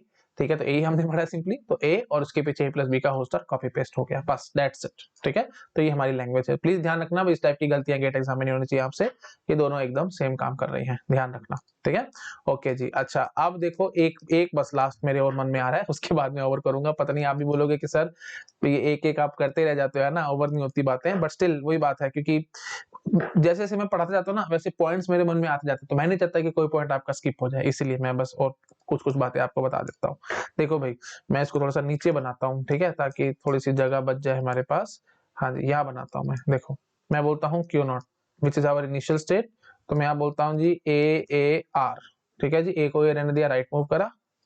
उसके बाद फिर हमने बोल दिया से बी बी आर। ठीक है, बी को बी रहने दिया, राइट मूव करा, हम आगे जी Q1 स्टेट पे। अच्छा जी, Q1 स्टेट पे अब आके मैं इसको फाइनल बोल देता हूँ। ठीक है, अब आप जरा मुझे समझाओ इसकी लैंग्वेज एक्सेप्टेड क्या होगी। तो अभी जो मैंने आपको कंसेप्ट समझाया है, बिल्कुल उस हिसाब से हम लोग बोलेंगे। ऐसे मत बोल देना फाइनल सेट पे आ गए तो फिर आगे, मतलब वही बात है, आगे डेड कॉन्फ़िगरेशन वाली बात है, ऐसा कुछ नहीं है। मैं आपको बार-बार समझा रहा हूं भाई, फाइनल सेट पे आने का स्ट्रिंग इज एक्सेप्टेड ब्लाइंडली। इसके बाद कुछ भी आता रहे, हमारे को फर्क नहीं पड़ना। बट प्रॉब्लम ये थी कि जब आप ब्लैंक के बाद आते थे ना फाइनल पे, तो ब्लैंक पे आने का मतलब उसके बाद हमारे पास स्ट्रिंग में और कुछ है ही नहीं, तो हम आगे और कुछ इमेजिन कर ही नहीं सकते थे। तो यहाँ पे लैंग्वेज हमारी ए आई थी। सिमिलरली यहाँ पे भी ब्लैंक था, तो इसके बाद हम कुछ इमेजिन और कर ही नहीं सकते थे, इसलिए हमारे पास लैंग्वेज क्या आई थी भाई, ए प्लस बी का होल स्टार, है ना। इसके आगे हमारे को कुछ नहीं लगाना था, लेकिन यहाँ पे क्या था भाई, ए आर, है ना, और उसको हम स्ट्रिंग ब्लाइंड एक्सेप्ट कराते, तो इसलिए मैंने पीछे ए प्लस बी का होल स्टार चिपका दिया था। तो यहाँ पे भी वही बात है भाई, ब्लैंक वगैरह हमने नहीं पढ़ा, हमने सिंपल बी पढ़ा है, हम फाइनल पे खड़े हैं। इसका मतलब जो भी रेगुलर एक्सप्रेशन होगी यहाँ तक की, वो लिखने के बाद हम ए प्लस बी का होल स्टार चुपचाप से पीछे चिपका देंगे। हाँ जी, तो ये क्या बनेगा भाई, आपको जैसे समझ में आ रहा है भाई, ए स्टार बी, है ना, इतने मर्जी ये पढ़ लो, उसके बाद एक भी पढ़ना ही पढ़ना है, हम फाइनल पे आ चुके हैं। इसके बाद अब आपको ए प्लस बी का होल स्टार चिपकाना पड़ेगा पीछे। तो this is our regular expression for this Turing machine, please ध्यान रखना। ठीक है, चलो ओके, ठीक है, थैंक यू। ठीक है जी, अब मैं क्या करता हूँ, इसको कर देता हूँ छोटा, ये सारा कुछ आ जाएगा एक ही स्क्रीन पे। आप इसको नोट डाउन कर लो और फिर मैं नेक्स्ट क्वेश्चन पे जंप करूंगा। ठीक है, इसको नोट डाउन कर लो। हाँ जी, ये देखो, ये बताओ मेरे को जरा, ये क्या एक्सेप्ट करवा रही है? AAR BBR और फिर Q1 पे आ रहे हैं, उसके बाद फिर AAR BBR, मतलब A को A, अब इमेजिनेशन करो अभी थोड़ा सा, आपको अपने से समझ में आ रहा होगा। A को A रहने देना, राइट मूव करना, या B को B रहने देना, राइट मूव करना। तो इनिशियल स्टेट पे आप खड़े हो, A पढ़ा या B पढ़ा, आप Q1 स्टेट पे आ जाओगे। अच्छा जी, फिर Q1 पे A पढ़ा या B पढ़ा, आप Q0 पे आ जाओगे, एंड सो ऑन। ऐसे हम लोग चलते रहेंगे, है ना। और Q1 से फिर देखो, पाइप मैंने Q1 पे लगा रखी है, ठीक है, दिस इज आवर पाइप। तो ये पाइप हमने Q1 पे लगा रखी है, तो मतलब लेंथ शुड बी ऑड। ठीक है, तो ऑल दो strings over a and b whose length is odd, ये ट्यूरिंग मशीन हमारी वो लैंग्वेज एक्सेप्ट करवा रही है। देखते ही समझ में आ रहा होगा भाई, देखते ही, इसमें मैं क्या बोलूं आप लोगों को, है ना। मेरे ख्याल से कुछ ज्यादा खास मेरे को एक्सप्लेन करने की इसमें जरूरत नहीं है, आपको क्लियर हो रहा होगा अपने आप से यहाँ पे हम क्या कर रहे हैं। ठीक है जी, ओके जी। ठीक है, अगर कहो तो कोई स्ट्रिंग लेके दिखाऊं, जैसे A B, ठीक है, ए, ये ब्लैंक, ये ब्लैंक, ये ब्लैंक, ये ब्लैंक, तो बताओ स्ट्रिंग एक्सेप्ट होगा कि रिजेक्ट होगा? लेंथ देखो भाई, एक लेंथ देखो आराम से, लेंथ यहाँ पे कितनी है भाई? ये स्ट्रिंग है ना हमारा, प्लीज ये ध्यान रखो। हाँ जी, ये तो हमारा मूव था। हाँ जी, तो ये 1 2 3 4 5, 5 लेंथ का स्ट्रिंग है, तो पक्की बात है ये एक्सेप्ट होना है। चेक करना तो करा लो भाई। ये देखो, क्यू नॉट सेट पे खड़े थे, ए पढ़ा, ए को ए रहने दिया, राइट मूव करे। ठीक है जी, Q1 पे आ गए, Q1 ने क्या पढ़ा? बी। चुपचाप से बस राइट राइट करते चले जाओ, और क्या है, Q2 पे आ गए। अच्छा जी, फिर सॉरी, Q2 पे नहीं, सॉरी, Q0 पे आ गए, है ना। हाँ जी, चलते जा रहे हैं बस ऑल्टरनेट। फिर Q1 पे आ गए, फिर Q0 पे आ गए, और फिर Q1 पे आ गए। तो Q1 ने ब्लैंक पढ़ा, मतलब स्ट्रिंग की लेंथ देखो आराम से, ऑड है। ऑड है तो वही हमारे को एक्सेप्ट करनी थी, वही बात, पाइप खींच लेगी नीचे। हाँ जी, तो ये एक्सेप्ट हो जाएगा। तो Q1 ब्लैंक था, ब्लैंक को ब्लैंक रहने दो, राइट मूव करो, राइट मूव करो, और Q2 स्टेट पे आ जाओ। Q2 state is our final state. ठीक है जी, तो स्ट्रिंग विल बी एक्सेप्टेड। ऐसे ही आप इवन लेंथ की बात कर सकते थे। इवन लेंथ अगर होती तो फिर Q0 पढ़ लेता ब्लैंक, आप इमेजिन कर पा रहे हो, Q0 को ब्लैंक पढ़ने की मैंने इजाजत ही नहीं दे रखी, तो Turing machine will halt in non final state, hence string will be rejected. ठीक है, आई थिंक समझ में आ रहा होगा सबको। चलो जी, आगे बढ़ते हैं। हाँ, आप देखो, एक ये पॉइंट है, तो वो पॉइंट मैं आपको पहले यहीं पे क्लियर कर देता हूँ। देखो भाई, एक शॉर्टकट मैं आपको समझा देता हूँ। जब भी हम लोग सिर्फ और सिर्फ राइट में मूव कर रहे हैं, लेफ्ट नहीं जा रहे, ट्यूरिंग मशीन जो है वो यूनिडायरेक्शनल वाली बात करें, सिर्फ राइट राइट राइट जा रही है, लेफ्ट लेफ्ट लेफ्ट कभी आती नहीं है, सिर्फ राइट यूनिडायरेक्शन चल रही है। या फिर आप स्ट्रिंग में पहले, ये देखो, ऐसा भी हो सकता था कि आप पहले पूरा का पूरा स्ट्रिंग पढ़ते, ब्लाइंडली सब पढ़ के आप एक्सट्रीम राइट में आ जाओ, और उसके बाद फिर आप left left left left left चलते चले जा रहे हो। मतलब एक डायरेक्शन में मूवमेंट करनी है, या तो राइट, सिर्फ राइट राइट राइट, या फिर सिर्फ लेफ्ट लेफ्ट लेफ्ट। तो वो लैंग्वेज हमारी रेगुलर होगी, प्लीज ध्यान रखना ये बात। ठीक है, आपको टेंशन नहीं आनी, समझ में आ गया? राइट राइट राइट राइट चलते चले जाओ ब्लाइंडली। मतलब ये ब्लाइंडली क्या मतलब, जो भी स्ट्रिंग मूव जो भी हम दे रहे थे, डायरेक्शन देखो, राइट राइट राइट, लेफ्ट जाने की आपको जरूरत ही नहीं पड़ रही। ये देखो, पीछे देख के आओ, हर जगह देखो भाई, हर एक क्वेश्चन में आप चेक करो आराम आराम से, राइट। ये देखो, यहाँ पे भी हम ये देखो, right right right right move है, लेफ्ट है ही नहीं कहीं। देखो, हमेशा मैंने अभी तक जो भी आपको लैंग्वेज पढ़ाई है, ट्यूरिंग मशीन जो भी हमने बनाई, देखो हर जगह सिर्फ और सिर्फ राइट राइट राइट चल रहा हूं मैं, देख पा रहे हो आराम से। ठीक है जी, तो इसका मतलब क्या होगा, लैंग्वेज रेगुलर होगी, ये बात ध्यान रखना। ठीक है, CFL CSL वाली कहानी नहीं आएगी। ऑब्वियसली बात है, आप वही, अब रेगुलर है तो अपने आप CFL भी है और अपने आप CSL भी है, तो अच्छा बोलो तो CFL बट नॉट रेगुलर, ऐसी लैंग्वेज नहीं होने वाली भाई। ट्यूरिंग मशीन अगर सिर्फ राइट राइट चलती है तो, ऐसे CSL but not CFL and so on, वो सारी लैंग्वेजेस ऐसे नहीं होंगी। एक्सेप्ट अगर CFL या CSL एक्सेप्ट करवानी हो, तो ये पहचान होगी आपकी कि राइट और लेफ्ट दोनों तरफ ट्यूरिंग मशीन को जाना पड़ेगा, क्योंकि मैचिंग करनी पड़ेगी ना, तो कंपैरिजन वाली बात आएगी, तो फिर वो राइट लेफ्ट दोनों तरफ चलेगी, प्लीज ध्यान रखना। तो ये पॉइंट मैंने लिख भी रखा है, तो ध्यान रखना भाई आप हमेशा कि सिर्फ और सिर्फ राइट राइट राइट ही आप चलते चले जा रहे हो, लेफ्ट नहीं जा रहे हो, तो इसका मतलब language accepted will be regular only. ठीक है, तो लेफ्ट जाने की कोशिश, मतलब राइट भी जा रही है ट्यूरिंग मशीन। अभी तो मैंने कोई क्वेश्चन दिखाया नहीं है, अभी क्वेश्चन दिखाऊंगा तो समझ में आएगा, अभी जितना बोलूं आपको समझ नहीं आएगा। तो बेसिक सी बात क्या है भाई, सिर्फ राइट राइट राइट चल रही है तो रेगुलर है, राइट लेफ्ट दोनों की तरफ जाने की कोशिश कर रहा है तो शायद लैंग्वेज रेगुलर ना आए, शायद आ भी सकती है और नहीं भी आ सकती, इस बात की कोई गारंटी नहीं, तो वाइस वर्सा नहीं होगा बेटर, प्लीज ध्यान रखना। सिर्फ राइट राइट राइट चल रहे हो तो पक्की बात है लैंग्वेज रेगुलर होगी, लेकिन अगर ट्यूरिंग मशीन राइट लेफ्ट दोनों तरफ चल रही है तो शायद लैंग्वेज रेगुलर भी हो, शायद नॉन रेगुलर भी हो, तो वो सब हमारे को देखना पड़ेगा। ठीक है, नॉन रेगुलर मतलब CFL CSL and so on, वो भी हो सकती है। आई थिंक समझ में आ रहा होगा सबको मैं क्या करने की कोशिश कर रहा हूँ। ठीक है, कंफ्यूज मत हो, मैं भी जो पॉइंट लिखा हुआ मैं आपको पढ़ के सुना देता हूँ। ठीक है, देखो भाई, क्या है कि if read write head is allowed to move only in one direction, then Turing machine is equivalent to finite automata. That is, now this modified Turing machine can accept only regular language. तो ये modification होगी एक किस्म से Turing machine की. Turing machine में हम क्या करते हैं, राइट लेफ्ट दोनों तरफ जा सकते हैं, लेकिन अगर हम सिर्फ और सिर्फ राइट राइट चलते जाएं, लेफ्ट ना जाएं, तब Turing machine will be just like your finite automata only. That means it will accept regular languages only. Regular से ऊपर वो नहीं बढ़ सकती. ठीक है. अच्छा, अब शॉर्टकट में लिख दिया कि so in GATE if Turing machine came and LM find, मतलब रफली लिखा हुआ है ना, मतलब ट्यूरिंग मशीन दे रखी है और आपसे पूछ रहे हैं कि लैंग्वेज बताओ इसकी, तो simply see if only one direction movement then LM is regular but vice versa not true. Please ये बात ध्यान रखना. मैं डिफरेंट कलर यूज कर लेता हूँ क्योंकि आपको टेंशन आ सकती है इस बात से. प्लीज बहुत ज्यादा ध्यान रखना. ठीक है. Vice versa not true. Vice versa not true मतलब अगर दोनों डायरेक्शन में चल रही है तो फिर वो रेगुलर नहीं होगी, ऐसा कोई जरूरी बात नहीं है. ठीक है. तो इट मे और मे नॉट बी रेगुलर, दोनों तरफ चल रही है तो. लेकिन अगर एक ही डायरेक्शन में मूवमेंट हो रही है तो कोई टेंशन वाली बात नहीं है. It will be always regular. तो वो आपको फिर चेकिंग करनी पड़ेगी रेगुलर लैंग्वेज है तो वो कौन सी है एंड सो ऑन. तो शॉर्टकट मैंने समझा दिया. गेट में अगर क्वेश्चन आएगा, ट्यूरिंग मशीन दे रखी होगी और आपसे लैंग्वेज पूछने की बात कर रहे होंगे, तो आप चेक करें ना भाई सिर्फ एक ही डायरेक्शन में मूवमेंट हो रही है, सिर्फ राइट राइट राइट, ये सिर्फ लेफ्ट लेफ्ट लेफ्ट, तो आप समझ लेना भाई लैंग्वेज हमारी रेगुलर है. ठीक है. और कोई टेंशन वाली बात ही नहीं है. हाँ, लेकिन अगर दोनों तरफ मूवमेंट है तो फिर हम कह सकते हैं कि लैंग्वेज मे और may not be regular. Please ये चीज ध्यान रखनी है आपको, इसलिए मैंने लिख दिया वाइस वर्सा नॉट ट्रू. ठीक है. तो अगर दोनों डायरेक्शन मूवमेंट है तो लैंग्वेज मे बी रेगुलर और it may not be regular. वो आपको चेक करना पड़ेगा, आराम से देखना पड़ेगा कि क्या हो रहा है. ठीक है. अगर आपको एग्जांपल चाहिए तो मैं एग्जांपल भी दे देता हूं, मुझे कोई फर्क नहीं पड़ने वाला है ना. हाँ, और प्लीज ये बात ध्यान रखना. मैं देखो मैंने यहाँ पे बोला ना कि if read write head is allowed to move only in one direction then Turing machine is equivalent to FA. तो प्लीज ये चीज ध्यान रखना. अभी ये हम ट्यूरिंग मशीन की बात कर रहे हैं और यहाँ पे रीड राइट हेड की ही बात कर रहे हैं.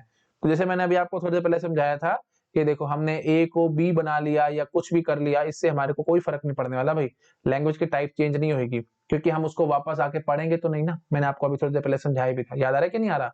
नहीं याद आ रहा तो ये देखो मैं आपको एक छोटा सा पॉइंट लिख के दिखा देता हूँ. ये देखो भाई, अगर आप क्यू नॉट पे खड़े हो, ए पढ़ा, ए को बी बना लिया या ए को एक्स बना लिया और राइट मूव कर लिया एंड सो ऑन. ये देखो जैसे अब लो भाई, वैसे दिखा चुका हूं मैं बट स्टिल देखो, जैसे ए पढ़ा, ए को एक्स बना दिया, राइट मूव कर लिया, बी पढ़ा, बी को वाई बना दिया, राइट मूव कर लिया. क्या क्या फायदा एक्स और वाई बनाने का जब आप इसको सारी उम्र पढ़ नहीं रहे हो और ब्लैंक को ब्लैंक रहने देते हो, राइट मूव करते हो और Q1 स्टेट पे आके फाइनल आप एक्सेप्ट करा लेते हो. तो ये लैंग्वेज क्या एक्सेप्ट है भाई? ए प्लस बी का होल स्टार ओनली. ठीक है. तो लैंग्वेज अभी भी रेगुलर रहेगी. तो ये मत बोल देना कि सर अगर हम सिर्फ राइट राइट राइट मूव भी कर रहे हैं लेकिन सिंबल्स को हम चेंज कर रहे हैं तो शायद लैंग्वेज रेगुलर ना आए ना. ऐसा कोई जरूरत नहीं है क्योंकि आप जब राइट राइट राइट ही मूव कर रहे हो तो आप सिंबल को चेंज करो या ना करो, it hardly matters to me. आप उसको सारी उम्र देख नहीं रहे, इस बात को पकड़ने की कोशिश करो. आप सारी उम्र उसको दोबारा आके देखोगे नहीं. तो आपने लिखा या ना लिखा, it hardly matters to me. मतलब आपने सिंबल को चेंज किया या ना किया, it hardly matters to me. क्यों? क्योंकि आपको उसको आके दोबारा देखना ही नहीं है. जब देखना ही नहीं है तो फिर हम टेंशन ही क्यों पाल लें उसकी. ठीक है. तो प्लीज ध्यान रखना, यहाँ पे ये मत बोल देना कि सिंबल को चेंज करना है नहीं करना है. It hardly matters to me. क्योंकि आप चलिए एक डायरेक्शन में रहे हो तो सिंबल को चेंज करो या मतलब जो सिंबल आपने पढ़ा उसको चेंज करो या ना करो, मेरे को इससे कोई फर्क नहीं पड़ने वाला. लैंग्वेज हमारी रेगुलर ही रहेगी. तो ध्यान रखना है आपको बस, one direction movement, language is always regular. और क्योंकि रेगुलर है, बार बार सिंबल प्लीज कंफ्यूज मत हो जाना. गेट एग्जाम में क्वेश्चन आएंगे तो फंसा देंगे आपको. रेगुलर है तो ऑब्वियसली सीएफएल भी है, सीएसएल भी है, आरई भी है, सब कुछ है. हाँ, लेकिन अगर हमने बोल दिया कि दोनों तरफ डायरेक्शन में मूवमेंट चल रही है तो लैंग्वेज रेगुलर आ भी सकती है और नहीं भी आ सकती. प्लीज ये बात ध्यान रखना. ठीक है. ओके. तो वही बात है. आप देखो नेक्स्ट एग्जांपल ही वही देखो, हमने ये अपनी सीएफएल उठा लिया ना, तो मैं इसका जब आपको ट्यूरिंग मशीन बना के दिखाऊंगा तो दोनों तरफ मूवमेंट चलेगी. लॉजिक ही ऐसा होगा. मैं भी आपको समझाऊंगा तो क्लियर हो जाएगा. ठीक है. तो प्लीज पहले ये जो पॉइंट्स मैंने लिखे हैं आप इसको आराम से नोट डाउन करो, फिर मैं थोड़ा सा और आगे बढ़ता हूँ. ठीक है जी, कर लिया नोट डाउन. हाँ, और एक बात मेरे मन में और आ रही है रादर, मैं आपके साथ वो कर लेता हूं ताकि आपको दिक्कत ना आए. रादर प्रीवियस क्वेश्चन में आ जाओ. देखो यहीं आ जाओ, यहीं पे मैं आपको समझाता हूँ. देखो अगर राइट की बजाय हम लोग लेफ्ट जा रहे होते तो बताओ क्या होता. ठीक है. तो बताओ जरा लैंग्वेज कैसी एक्सेप्ट होती. देखो भाई, तो इस टाइप के लिए ना फिर वही बात है, राइट भी जा रहे हैं लेफ्ट भी जा रहे हो तो आपको एग्जांपल हो तो आपको समझ में आएगा, ऐसे आपको समझ नहीं आएगा. तो जैसे मैं क्या करता हूँ, मैं ले लेता हूँ सिंगल ए की बात करता हूँ. यहाँ पे ब्लैंक, यहाँ पे ब्लैंक, ब्लैंक ब्लैंक. ठीक है, हाँ जी। तो हम कहाँ खड़े होंगे जी, क्यू नोट पे खड़े होंगे। क्यू नोट पे खड़े हैं, ए पढ़ा, ए को ए रहने दिया, राइट मूव करा, हम आगे जी Q1 पे, Q1 ने पढ़ लिया ब्लैंक, Q1 ने पढ़ लिया ब्लैंक, तो फाइनल स्टेट पे आके एक्सेप्ट हो गया। तो सिंगल ए इज एक्सेप्टेड। तो जो भी लैंग्वेज एक्सेप्ट हो रही होगी, language accepted by Turing machine LM, उसमें हमने स्ट्रिंग ए लिख लिया। फिर आपने सिंगल बी की बात करी। मैं बार बार सुनाता हूँ, छोटे छोटे स्ट्रिंग से शुरुआत करनी होती है, बड़े बड़े स्ट्रिंग की बातें तो आराम से बाद में होती रहेंगी, पहले छोटे छोटे देखेगा और कौन कौन सा एक्सेप्ट हो रहा है। ठीक है जी, ये ब्लैंक, यहाँ ब्लैंक, और हिट एंड ट्रायल है भाई, मेरे को कुछ नहीं पता ये क्या एक्सेप्ट करेगी क्या नहीं करेगी, मैं तो चेक कर रहा हूँ और कुछ नहीं कर रहा। तो जी क्यू नोट पे खड़े थे, बी पढ़ा। ठीक है, तो थोड़ा सा आपको अपने से अंदाजा भी हो रहा होगा कि सिंगल ए और सिंगल बी तो एक्सेप्ट होने थे, क्योंकि ए पढ़ के राइट पे आ रहे हैं, बी पढ़ के राइट पे आ रहे हैं, मतलब बी को बी रहने दे रहे, राइट मूव कर रहे हैं, ऐसे ए को ए रहने दे रहे, राइट मूव कर रहे हैं, और फिर Q1 पे ब्लैंक पढ़ के हम फाइनल सेट पे जंप कर रहे हैं। ठीक है जी, तो आपको समझ आ रहा होगा, बी को बी रहने देंगे, हम Q1 पे आ जाएंगे, Q1 ने पढ़ा ब्लैंक, तो हम फाइनल सेट पे आ जाएंगे, है ना। तो इसका मतलब क्या होगा, स्ट्रिंग इज एक्सेप्टेड, तो मतलब बी इज आल्सो एक्सेप्टेड। अच्छा, अब बात करो अभी दो लेंथ की स्ट्रिंग की। जैसे सपोज कर लो हमने पढ़ लिया डबल ए, देखो बात करो डबल ए आपने पढ़ लिया, तो ब्लैंक और ब्लैंक, इधर ब्लैंक और इधर ब्लैंक। ठीक है जी, क्यू नॉट पे थे ना, देखियो फटाफट, क्यू नॉट पे खड़े थे, ए को ए रहने दिया, राइट मूव करा। ठीक है जी, तो इधर आगे जी Q1 पे आगे। अब देखो Q1 क्या कहता है, ए को ए रहने देना, लेफ्ट मूव करना, ए को ही रहने देना, लेफ्ट मूव करना। तो इसका मतलब कहाँ आ गए हम लोग, क्यू नॉट स्टेट पे आ गए, इस ए को पढ़ लिया। अब ये क्या कहेगा, अब देखो ये क्या कहेगा, क्यू नॉट पे खड़े हैं, ए पढ़ा, ए को ए रहने देना, राइट मूव करना, Q1 पे आ जाना। Q1 क्या कहेगा जी, ए को ए रहने देना, लेफ्ट मूव करना, Q नॉट पे आ जाना, dot dot dot dot dot dot dot ऐसे चलता रहेगा। तो मतलब ये मशीन हैंग हो रही है, आप देख पा रहे हो कि नहीं, मैंने आपको समझाया था ना प्रीवियस लेक्चर में, बताया था कि मशीन हैंग हो सकती है क्योंकि दोनों तरफ डायरेक्शन में मूवमेंट होती है। तो दोनों दोनों तरफ मूव करने का मतलब ये है कि शायद मशीन हैंग हो जाए, और मैंने आपको ये हैंग करके दिखा दी। ठीक है, थिंक समझ में आ रहा होगा। और मैंने आपको क्या बताया था, जब भी मशीन हैंग होगी तो स्ट्रिंग विल बी रिजेक्टेड, हम उसको एक्सेप्टेड नहीं कहेंगे, है ना। और ये भी नहीं कहेंगे कि पता नहीं एक्सेप्ट होगा रिजेक्ट होगा, क्योंकि लॉजिकल मशीन है, पता नहीं बताने का कोई लफड़ा नहीं होता यहाँ पे। ठीक है, यहाँ पे ऐसा बोलना नहीं होता, क्योंकि लॉजिक है। लॉजिक मीन्स व्हाट, यस और नो, बीच में लटकने वाला काम हमारे पास कभी नहीं होता। ठीक है जी, तो थिंक क्लियर हो गया सबको। तो अब यहाँ पे डबल ए रिजेक्ट होगा, ऐसे ए बी बी, प्लीज आप अपने आप चेक करके देख सकते हो भैया ना। तो दो लेंथ के भी स्ट्रिंग हुए तो हम फंस जाएंगे, 3 लेंथ 4 लेंथ तो ऑब्वियस ही बात है फंसना है, क्यों, क्योंकि 2 लेंथ में फंस जाएंगे हम लोग। बात समझ रहे हो। ये देखो मैं आपको ऐसे कहता हूं कि अब ए बी आएगा तो फिर वही बात आएगी, ये देखो क्यू नॉट पे खड़े होगे, आप ए पढ़ोगे, उसके बाद आप इधर आ जाओगे, है ना, ए को रहने दोगे, राइट मूव करोगे तो Q1 पे आ जाओगे, Q1 क्या पढ़ेगा, बी पढ़ेगा। ये देखो पर मैं देखे यहाँ Q1 ने पढ़ा बी को बी रहने देगा, लेफ्ट मूव करेगा, Q नॉट पे आ जाएगा। तो ऐसे ऐसे ये यहाँ पे भी घूमते रहेगी। तो अब आप कॉमन सेंस से सोचो, अगर स्ट्रिंग होता है मेरे पास ए बी कुछ भी लिख लो आप, शुरू में यहीं पे ही अटक जाएगी मशीन, आगे तो जाएगी नहीं पढ़ने के लिए। तो इसका मतलब बाकी जितने भी स्ट्रिंग्स आप बनाओगे, 2 या 2 से ज्यादा लेंथ का कोई भी स्ट्रिंग लिखोगे वो रिजेक्ट ही होना कंफर्म है। तो स्ट्रिंग एक्सेप्ट क्या होगा, सिर्फ 1 लेंथ वाला, that is a and b. इसके अलावा कोई भी स्ट्रिंग एक्सेप्ट, नल भी एक्सेप्ट नहीं होगा, क्योंकि सीधा ब्लैंक पढ़ने की जरूरत की नोट को है ही नहीं, तो वो तो सीधा ही डेड कॉन्फ़िगरेशन में हॉल्ट हो जाएगी मशीन, है ना।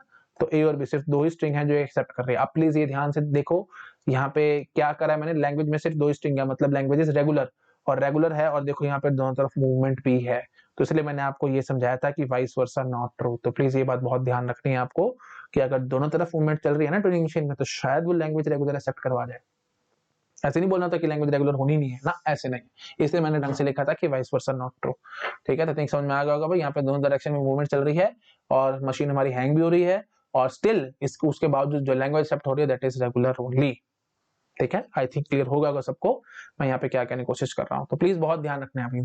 जस्ट टू समराइज, एक दो बातें मैं आपके साथ और कर सकता हूँ। ठीक है, अगर हम इसकी समरी बनाएं जो हमने अब तक पढ़ा है, तो मैं समरी में क्या करता हूँ, नीचे दिखाता हूँ, मैं आपको समरी दिखाता हूँ। ठीक है, हाँ जी। तो समरी में मैं आपको कह सकता हूँ कि मुझे जरा बताओ किस किस यू कैन से स्ट्रिंग पे हमारी ट्यूरिंग मशीन हॉल्ट कर रही है। ठीक है, तो हॉल्ट किस किस पे कर रही है भाई, हॉल्ट कर रही है एक तो नल पे, ऑब्वियस ही बात है भाई, नल जैसे ही आप देखो क्यू नॉट स्टेट पे आप खड़े हो, आपने नल रीड करा, मतलब नल रीड कर, तो नल मतलब क्या, हवा कुछ पढ़ा ही नहीं, तो ब्लैंक सीधा आपने पढ़ा होगा, क्यू नॉट पे खड़े होकर ब्लैंक पढ़ने की हमारी इजाजत नहीं है, तो हम क्या कहेंगे भाई, हाँ ठीक है हमारी मशीन हॉल्ट तो करेगी। ठीक है, ऐसा तो नहीं है कि हॉल्ट नहीं कर रही, हॉल्ट कर रही है ना, और हम बोल रहे हैं कि हम क्यू नॉट पे खड़े रह गए, हमने कुछ किया ही नहीं। सीधी सी बात है भाई, जब क्यू नॉट पे खड़े थे आपने ब्लैंक पढ़ लिया, तो ब्लैंक पढ़ने की इजाजत नहीं थी, तो तो ट्यूरिंग मशीन हमारी हॉल्ट करके इनिशियल स्टेट पे हम खड़े रह जाएंगे। ठीक है, हाँ जी। तो नल हमारा नल, अगर हम स्ट्रिंग अगर नल है तो मशीन होल्ड कर रही है, ऐसे ए है तो भी होल्ड कर रही है, बी है तो भी होल्ड कर रही है, आपको मैं दिखा चुका हूं। अच्छा, फिर होल्ड कब नहीं कर रही है, ठीक है, नॉट होल्टिंग, या यू कैन से हैंग, थोड़ा अच्छे बोले तो हैंग। ठीक है, तो हैंग कब कर रही है, हैंग कर रही है जी ये a प्लस बी, 2 या 2 से ज्यादा लेंथ का कोई भी स्ट्रिंग आ जाए, हर एक स्ट्रिंग पे उसने हैंग करना ही करना है। तो लो जी, ये मैंने प्रॉपर आपको रेगुलर एक्सप्रेशन लिख के दिखा दी, ठीक है। तो ये सब भी हटाओ, सीधा आप ऐसे लिख के भाग सकते हो, क्योंकि regular expression is nothing but your regular language के रिप्रेजेंटेशन। तो सेट सूट बनाने की जरूरत नहीं, आप सीधा बोल सकते थे हैंग इस यू कैन से ये रेगुलर एक्सप्रेशन है हैंग के लिए, और हॉल्ट के लिए हमारे पास स्ट्रिंग्स थे, ठीक है। अगर रेगुलर एक्सप्रेशन में लिखना होता तो आप क्या लिख के भाग सकते थे, नल प्लस ए प्लस बी, ठीक है। तो ये this will B regular expression for Turing machine which Turing machine halts on the strings, ठीक है। तो ये एक्सप्रेशन है for halting and this is the expression for hanging. I think clear होगा सबको। अच्छा, और एक्सेप्ट की अगर बात आएगी तो सिंपल बात करते हैं, language accepted by Turing machine that is nothing but a comma b only. तो नल एक्सेप्ट नहीं हुआ था भाई, आपको याद होगा, रिजेक्ट हुआ है। हॉल्ट तो हुआ है लेकिन हुआ तो रिजेक्ट है ना, ठीक है जी। तो L M will be a comma b, तो एक्सप्रेशन लिखना चाहते तो ए प्लस बी हम लिख के भाग सकते थे, ठीक है जी। तो अब सिंपल बात करेंगे हॉल्ट एंड रिजेक्ट।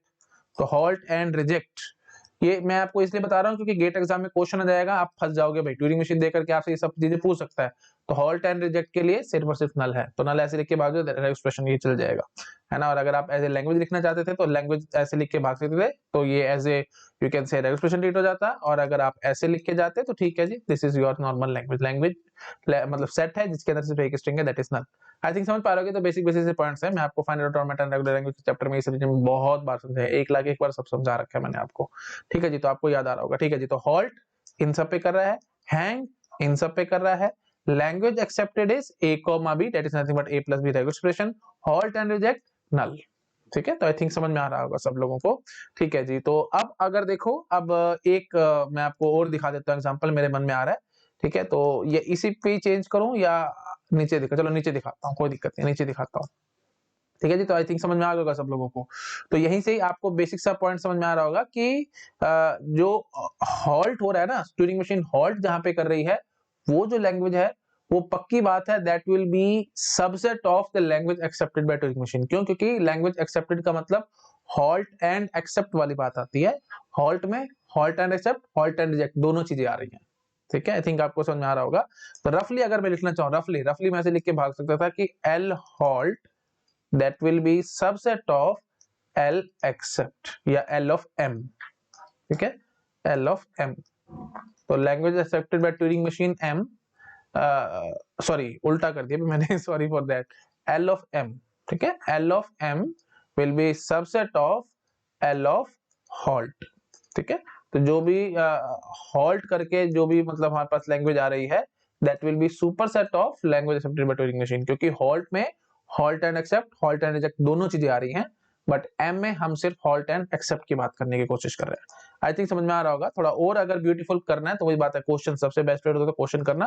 तो मैं आपको एक क्वेश्चन और कराता हूँ, उससे आपको समझ में आ जाएगा। अच्छा, पहले ये जो नई बातें मैंने लिखी हैं इसको आप नोट डाउन कर लो भाई, है ना, वो मिस्टेक नहीं होनी चाहिए आपसे, ठीक है। इसको नोट डाउन कर लो, ठीक है जी। अब हम बढ़ते हैं आगे। अच्छा, ये ऊपर वाला आपने नोट डाउन किया है कि नहीं? मैं एक स्क्रीन पे कर देता हूँ सारा, है ना, आपको एक ही सब कुछ स्क्रीन पर नजर आ जाएगा तो आप आराम से कर पाओगे, पर आएगा नहीं मेरे ख्याल से एक स्क्रीन पे, तो वही करते हैं थोड़ा सा बड़ा, ठीक है। तो आप पहले इतना पार्ट नोट डाउन कर लो। लो भाई, ये एक स्क्रीन पे आ चुके हैं, इतना आप नोट डाउन कर लो।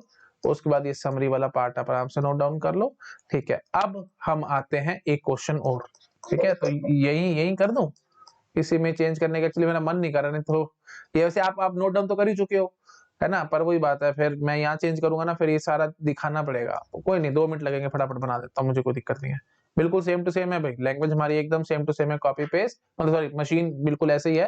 ये देखो क्यू नॉट AAR, है ना। उसके बाद फिर यहाँ पे BBR, मतलब ए को रहने दिया, राइट मूव करा, बी को भी रहने दिया, राइट मूव करा, Q1 स्टेट पे आ चुके हैं। और Q1 से ना मैं सिर्फ अब ये देता हूँ AAL, ठीक है। और यहाँ से मैं बोलता हूँ ब्लैंक को ब्लैंक रहने देना, राइट जाना, लेफ्ट जाना, जहां जाना चले जाना, Q2 फाइनल पे आ जाना। तो बस अब मैंने किया क्या है, आपको अब देखते समझ में आ रहा होगा, मैंने सिर्फ और सिर्फ एक छोटा सा चेंज किया है। पहले ए और बी दोनों चीजें थी भाई, प्लीज, पहले ए और बी दोनों चीजें थी, अब मैंने सिर्फ और सिर्फ ए रखा है, बी नहीं रखा। तो अब जरा मुझे बताओ, इसमें वही बात, ये सारे सवाल मैं आपसे पूछूंगा, हॉल्ट किस किस पे कर रही है, हैंग किस पे कर रही है, लैंग्वेज क्या है और हॉल्ट एंड रिजेक्ट वाली बात क्या है। ठीक है, सारी चीजें मुझे फटाफट से जरा समझाओ। हॉल्ट बताओ भाई किस किस पे करेगी। ठीक है, राधा पहले मुझे ये समझाइए कर क्या रही है। देखो ए पढ़ा या बी पढ़ा, आप Q1 स्टेट पे आ चुके हैं। अब Q1 से अगर आपने ए पढ़ लियो तो भैया लेफ्ट चले जाओगे और फिर वही बात है, आप लूप में फंस जाओगे। ए नहीं आना चाहिए। मतलब सिंपल बात करो तो डबल ए की बात करो भैया, सिंपल बात पक्की बात, ये रिजेक्ट होएगा। क्यों रिजेक्ट होएगा भाई, ये देखो आप ए पे खड़े थे, क्यू नॉट पे खड़े थे, ए पढ़ा, ए को ए रहने दिया, राइट मूव करा, Q1 स्टेट पे आ चुके हो। अब Q1 ने पढ़ लिया है, जैसे ही Q1 ने पढ़ लिया है तो हम फंस जाएंगे। हम यू कैन से मतलब यही बात है, Q1 पे खड़े हैं तो फिर ए को ए रहने देंगे, लेफ्ट मूव करेंगे तो फिर वही बात यहाँ पे आप समझ पा रहे हो भाई, हैंग हो जाएगी। मेरे ख्याल से मेरे को बोलने की जरूरत नहीं है, आप समझ पा रहे हो। ठीक है, सिमिलरली अगर आपने बी के पीछे ए पढ़ लिया तो भी आप अपने आप से गेस कर पा रहे होगे। बी पढ़ के आप ये देखो Q0 पे खड़े थे, आपने बी पढ़ा तो आप Q1 पे आ गए। Q1 पे आने के बाद अब आप क्या करोगे जी, Q1 ने पढ़ लिया ए, जैसे ए पढ़ लिया तो लेफ्ट मूव करेगा, फिर वही बात है, हैंग में फंस जाएगा। ठीक है, तो ए भी नहीं चल रहा, बी ए भी नहीं चल रहा, तो सिंगल ए और सिंगल बी तो चल ही रहा है, वो आप पहले देख पा रहे थे, है ना। और नल नल भी हमारा मतलब हैंग नहीं हो रहा। ठीक है, तो एक एक करके लिखे, देखो मैं लिखता चला जाता हूं। देखो मैं ये सारा कुछ लिख देता हूँ और फिर साथ साथ आपको समझाता जाऊंगा। देखो हैंग देखाते हैं ऊपर से फटाफट। हॉल्ट है सबसे पहले, चलो हॉल्ट की बात करते हैं। हॉल्ट, हैंग, उसके बाद फिर L of M, halt and reject. L of M, halt and reject. बताओ भाई, हॉल्ट एंड रिजेक्ट में मैंने अभी आपको समझा दिया, नल आएगा ना, क्योंकि कीनोट पे ब्लैंक पढ़ने की इजाजत नहीं, आप समझ पा रहे हो, ये तो बेसिक सा पॉइंट है। अच्छा जी, ए कहां जाएगा भाई, ए हमारा एक्सेप्ट हो रहा है। देखो ओनली ए अगर होगा तो ए पढ़ के आप राइट आ जाओगे ना, ए को रहने दोगे, राइट आ जाओगे और ब्लैंक पढ़ के Q2 पे चले जाओगे, तो एल ऑफ एम में ए है। अच्छा जी, बी भी है, आप कॉमन सेंस से गेस कर पा रहे हो। ठीक है, बी इज ऑल्सो हेयर। ठीक है, और बी पढ़ के भी आप जा रहे हो। अच्छा जी, उसके बाद फिर आप दो लेंथ के स्ट्रिंग्स आएंगे। दो लेंथ के स्ट्रिंग में आया जी डबल ए आया तो हमने सीधा उसको हैंग में डाल दिया। क्यों, क्योंकि मैंने अभी आपको दिखाया था ए में हम फंस गए थे, सिमिलरली बी ए में भी हम लोग फंस गए थे। उसके बाद ए बी की बात करो, अब आप कॉमन सेंस से गेस कर पा रहे होगे, ए पढ़ के आप Q1 पे आओगे, बी जैसी आप पढ़ोगे तो Q1 पे तो बी पढ़ने की इजाजत ही नहीं है। ए पढ़ के आप लेफ्ट आते हो ना, तो बी का मतलब क्या हुआ, स्ट्रिंग विल बी रिजेक्टेड, है ना। तो हॉल्ट एंड रिजेक्ट वाली बात होगी, मतलब हम डेड कॉन्फ़िगरेशन में आ गए ना। हाँ जी, तो हम क्या बोलेंगे जी, हॉल्ट एंड रिजेक्ट में आएगा जी ए बी। ठीक है, similarly b b b halt and reject में ही आएगा। क्यों, क्योंकि बी के पीछे एक बी पढ़ लिया, उसके बाद आप जब बी पढ़ लोगे तो फिर वही बात है, आप हॉल्ट एंड रिजेक्ट ही करोगे, है ना। मतलब ना तो आप फाइनल पे जा पाओगे क्योंकि Q1 को ब्लैंक पढ़ना चाहिए था, आपने ब्लैंक तो पढ़ाया नहीं है, और ए पढ़ लिया तो आप Q0 पे चले जाओगे। ठीक है जी, तो आई थिंक समझ में आ रहा होगा सबको। अच्छा जी, अब आ जाओ अभी तीन लेंथ के स्ट्रिंग पे। तीन लेंथ के स्ट्रिंग में ट्रिपल ए की बात करोगे तो आई थिंक देखते समझ में आ रहा है भाई, जब डबल ए में हम फंसे हैं तो फिर ट्रिपल ए आया तो फिर वही बात है, हैंग होना ही होना है। डॉट प्लीज मेरे ख्याल से अब ज्यादा इतना बोलूंगा ना टाइम की बर्बादी है। आप समझ पा रहे हो कि भाई पहला सिंबल कुछ भी आ जाए मेरे को फर्क नहीं पड़ता, ए पढ़ा या बी पढ़ा। उसके बाद अगर आपने ए पढ़ लिया, उसके बाद फिर अब आप कुछ मर्जी पढ़ते रहो, मेरे को कोई फर्क नहीं पड़ने वाला भाई, ये हम लोग हैंग में ही जाएंगे। ये बात समझ में आ रही है कि नहीं आ रही है, आराम से देखो। ए पढ़ा या बी पढ़ा, Q1 पे आ गए, Q1 पे आते के बाद मतलब ये देखो, ए पढ़ा या बी पढ़ा, Q1 पे आ चुके हो, और जैसे Q1 पे आए उसके बाद अगर आपने ए पढ़ लिया, उसके बाद तो फिर भैया आप कुछ मर्जी पढ़ते रहो, आप इन्हीं दो सिंबलों में ही घूमते रहोगे, आगे तो जाओगे नहीं। यही बात है जो मैं अभी आपको पहले समझा गया था, प्लीज मेरे से बार बार चीजें रिपीट मत कराओ, आपको समझ में आ रहा होगा। देखो अगर आप सोचो आपने डबल ए पढ़ लिया, डबल ए के बाद अब आपके पास ये देखो यहाँ पे जैसे था, इसके बाद आप कुछ मर्जी पढ़ा लो, आप पढ़ोगे नहीं ना उसको, आप तो यही हमेशा घूमते रह जाओगे हैंग करके। तो मैंने बोल दिया ए प्लस बी ए, उसके बाद कुछ मर्जी आ जाए हम हैंग में ही जाएंगे। तो ठीक है जी, हम इस चीज को हैंग में लिख देते हैं। तो मैं अब डायरेक्टली या तो ऐसे ऐसे करके कुछ लिखता, वो सारा टाइम बर्बादी थी, तो मैं सिर्फ समझाने के लिए लिख रहा था। हैंग के लिए डायरेक्ट मैं आपको रेगुलर एक्सप्रेशन ये लिख के छोड़ के भाग सकता था, ए plus B a plus b का होल स्टार। ठीक है जी, हॉल्ट के लिए मैं भी लिख दूंगा। ठीक है, अच्छा एलएम में ए और बी आ रहा है, मेरे ख्याल से और कुछ नहीं आएगा, आप अपने आप से चेकिंग कर सकते हैं भाई, है ना। ओनली ए बी आएगा तो फिर वही बात आएगा, LM will be, regular expression में लिखेंगे तो ए प्लस बी ओनली। ठीक है, अच्छा हॉल्ट एंड रिजेक्ट, अब ये जरा समझा दो, अगर आप नहीं समझा दे तो मैं समझ जाऊंगा, आपका कंसेप्ट एकदम क्रिस्टल क्लियर है, नहीं तो भाई आप फंस रहे हो और कुछ नहीं। ठीक है, बताओ भाई, नल हमारा ठीक है, हॉल्ट एंड रिजेक्ट था क्योंकि यहाँ पे Q0 पे हमारे को ब्लैंक पढ़ने की इजाजत नहीं थी। अच्छा जी, उसके बाद फिर ए आया या बी आया, देखो कॉमन सेंस से सोचो, हॉल्ट एंड रिजेक्ट में शुरू में ए आया या बी आया मुझे कोई फर्क नहीं पड़ना, हम लोग Q1 पे आ जाएंगे। जैसे ही Q1 पे आएंगे उसके बाद बी नहीं पढ़ना भाई, अगर आपने बी पढ़ लिया उसके बाद आप जो चाहो वो पढ़ दो, मेरे को फर्क नहीं पड़ता भाई। हम क्या बोलेंगे, हम हॉल्ट एंड रिजेक्ट ही करेंगे। क्यों, क्योंकि Q1 पे बी पढ़ने की इजाजत नहीं है। उसके बाद फिर आगे जो मर्जी आएगा हम वहां तक पहुंचेंगे नहीं, तो पहुंचेंगे तो फिर मैं आगे करूं क्या, समझ पा रहे हो कि नहीं। ये देखो जैसे आपने स्ट्रिंग लिख लिया ए बी, ठीक है, ये देखो जैसे आपने स्ट्रिंग लिख लिया ए बी। अब क्योंकि आपने ए पढ़ा तो फिर क्यू नॉट पे थे, ए पढ़ा तो हम Q1 पे आ गए, Q1 पे आपने बी पढ़ लिया, आप बी पढ़ने की इजाजत ही नहीं थी। उसके आगे कुछ मर्जी होता रहे, मेरे को कोई फर्क नहीं पड़ना, क्योंकि आप इन तक कभी पहुंचोगे नहीं, आप यहीं से हम फंस चुके थे। आई थिंक कॉमन सेंस की बात है, समझ चुके होगे। हाँ जी, तो a प्लस बी का whole star, this will be for halt and reject. तो ये सब बकवास है, आप ये लिख के भाग सकते थे, और साथ साथ एक नल जरूर लिख लेना, है ना, क्योंकि आप रेगुलर एक्सप्रेशन लिख रहा हूं मैं इसलिए, क्योंकि नल भी हॉल्ट एंड रिजेक्ट वाली बात ही है, क्योंकि क्यू नॉट पे ब्लैंक पढ़ने की इजाजत नहीं थी। आई थिंक आप समझ पा रहे हो, मैंने काफी बार बोल दिया है। ठीक है जी, तो एल हमने लिख दी है ना, ये होगी हमारी एल की रेगुलर एक्सप्रेशन, हैंग की regular expression, halt and reject की रेगुलर एक्सप्रेशन ये रही, और उसके बाद फिर हॉल्ट की, सिर्फ हॉल्ट की अगर मैं बात कर लेता, मतलब हॉल्ट एंड रिजेक्ट भी हो सकता था, और हॉल्ट एंड क्योंकि एक्सेप्ट हो रहा तो ऑब्वियसली हॉल्ट ही हो रहा है ना साथ साथ। हाँ जी, तो फिर हॉल्ट वाली बात आती है, तो फिर इन सब का हम लोग यूनियन कर देते। तो मतलब हम क्या लिखते हैं भाई, हॉल्ट में हम लिखते हैं नल प्लस ए प्लस बी प्लस ये पूरी की पूरी expression a plus B B a plus b का होल स्टार। आई थिंक आप समझ पा रहे हो, मेरे ख्याल से मेरे को बोलने की जरूरत नहीं है। तो ये जो है नल और ये पूरा का पूरा part, this is halt and reject and this is halt and accept. तो हॉल्ट में सारा कुछ आएगा, ठीक है, क्योंकि मतलब मशीन बस रुक रही है, बस इतनी बात करो। हैंग कहाँ पे हो रही है वो मैंने आपको समझा दिया है। हैंग होने के लिए ए प्लस बी पढ़ने के बाद आपने बस एक ए पढ़ लिया, तो उसके बाद ये मशीन ने हैंग होना ही होना है, क्योंकि उसके आगे आप कुछ भी पढ़ते रहो आप नहीं काम कर पाओगे, वहां तक पहुंचोगे नहीं ना, इन्हीं दो सिंबल्स में ही घूमते रह जाओगे। ठीक है, आई थिंक आपको समझ आ चुका होगा, मैंने काफी बार चीजों को रिपीट कर दिया है। ठीक है जी, तो रिजेक्ट का मतलब सिंपल बात है, डेड कॉन्फ़िगरेशन का मतलब स्ट्रिंग इज रिजेक्टेड। ठीक है, चलो ठीक है, दैट्स इट। तो अब आप क्या करो, इसको कर लो नोट डाउन। तो अब I think this is more than sufficient for this lecture. ठीक है, आगे जो कुछ है अभी मेरे पास और भी क्वेश्चंस हैं, तो रेगुलर वाली बातें मैं यहाँ पे अब कंप्लीट करा चुका हूँ। ठीक है, तो उसके बाद बाकी जो फिर है मतलब हम लोग देखेंगे जो हमारा आगे का जो भी पार्ट बच रहा है, तो वो हम लोग ये जैसे ये CFL आ जाएगी एंड सॉन, तो यहाँ पे फिर दो दो की बात करनी पड़ेगी, मतलब यू कैन से लेफ्ट भी जा रहे होंगे राइट भी जा रहे होंगे, तो दोनों डायरेक्शन में मूवमेंट करवानी है। वो थोड़े से क्वेश्चन शायद आपको डिफिकल्ट से लग सकते हैं, बाकी है नहीं, है बहुत आसान। नेक्स्ट वीडियो में हम सब उन सब की बातें नेक्स्ट वीडियो में कवर करेंगे। ठीक है, चलिए ओके, ठीक है, थैंक यू सो मच। आप ये सब चीजें आराम से नोट डाउन कर लो। ठीक है, ओके, बाय बाय।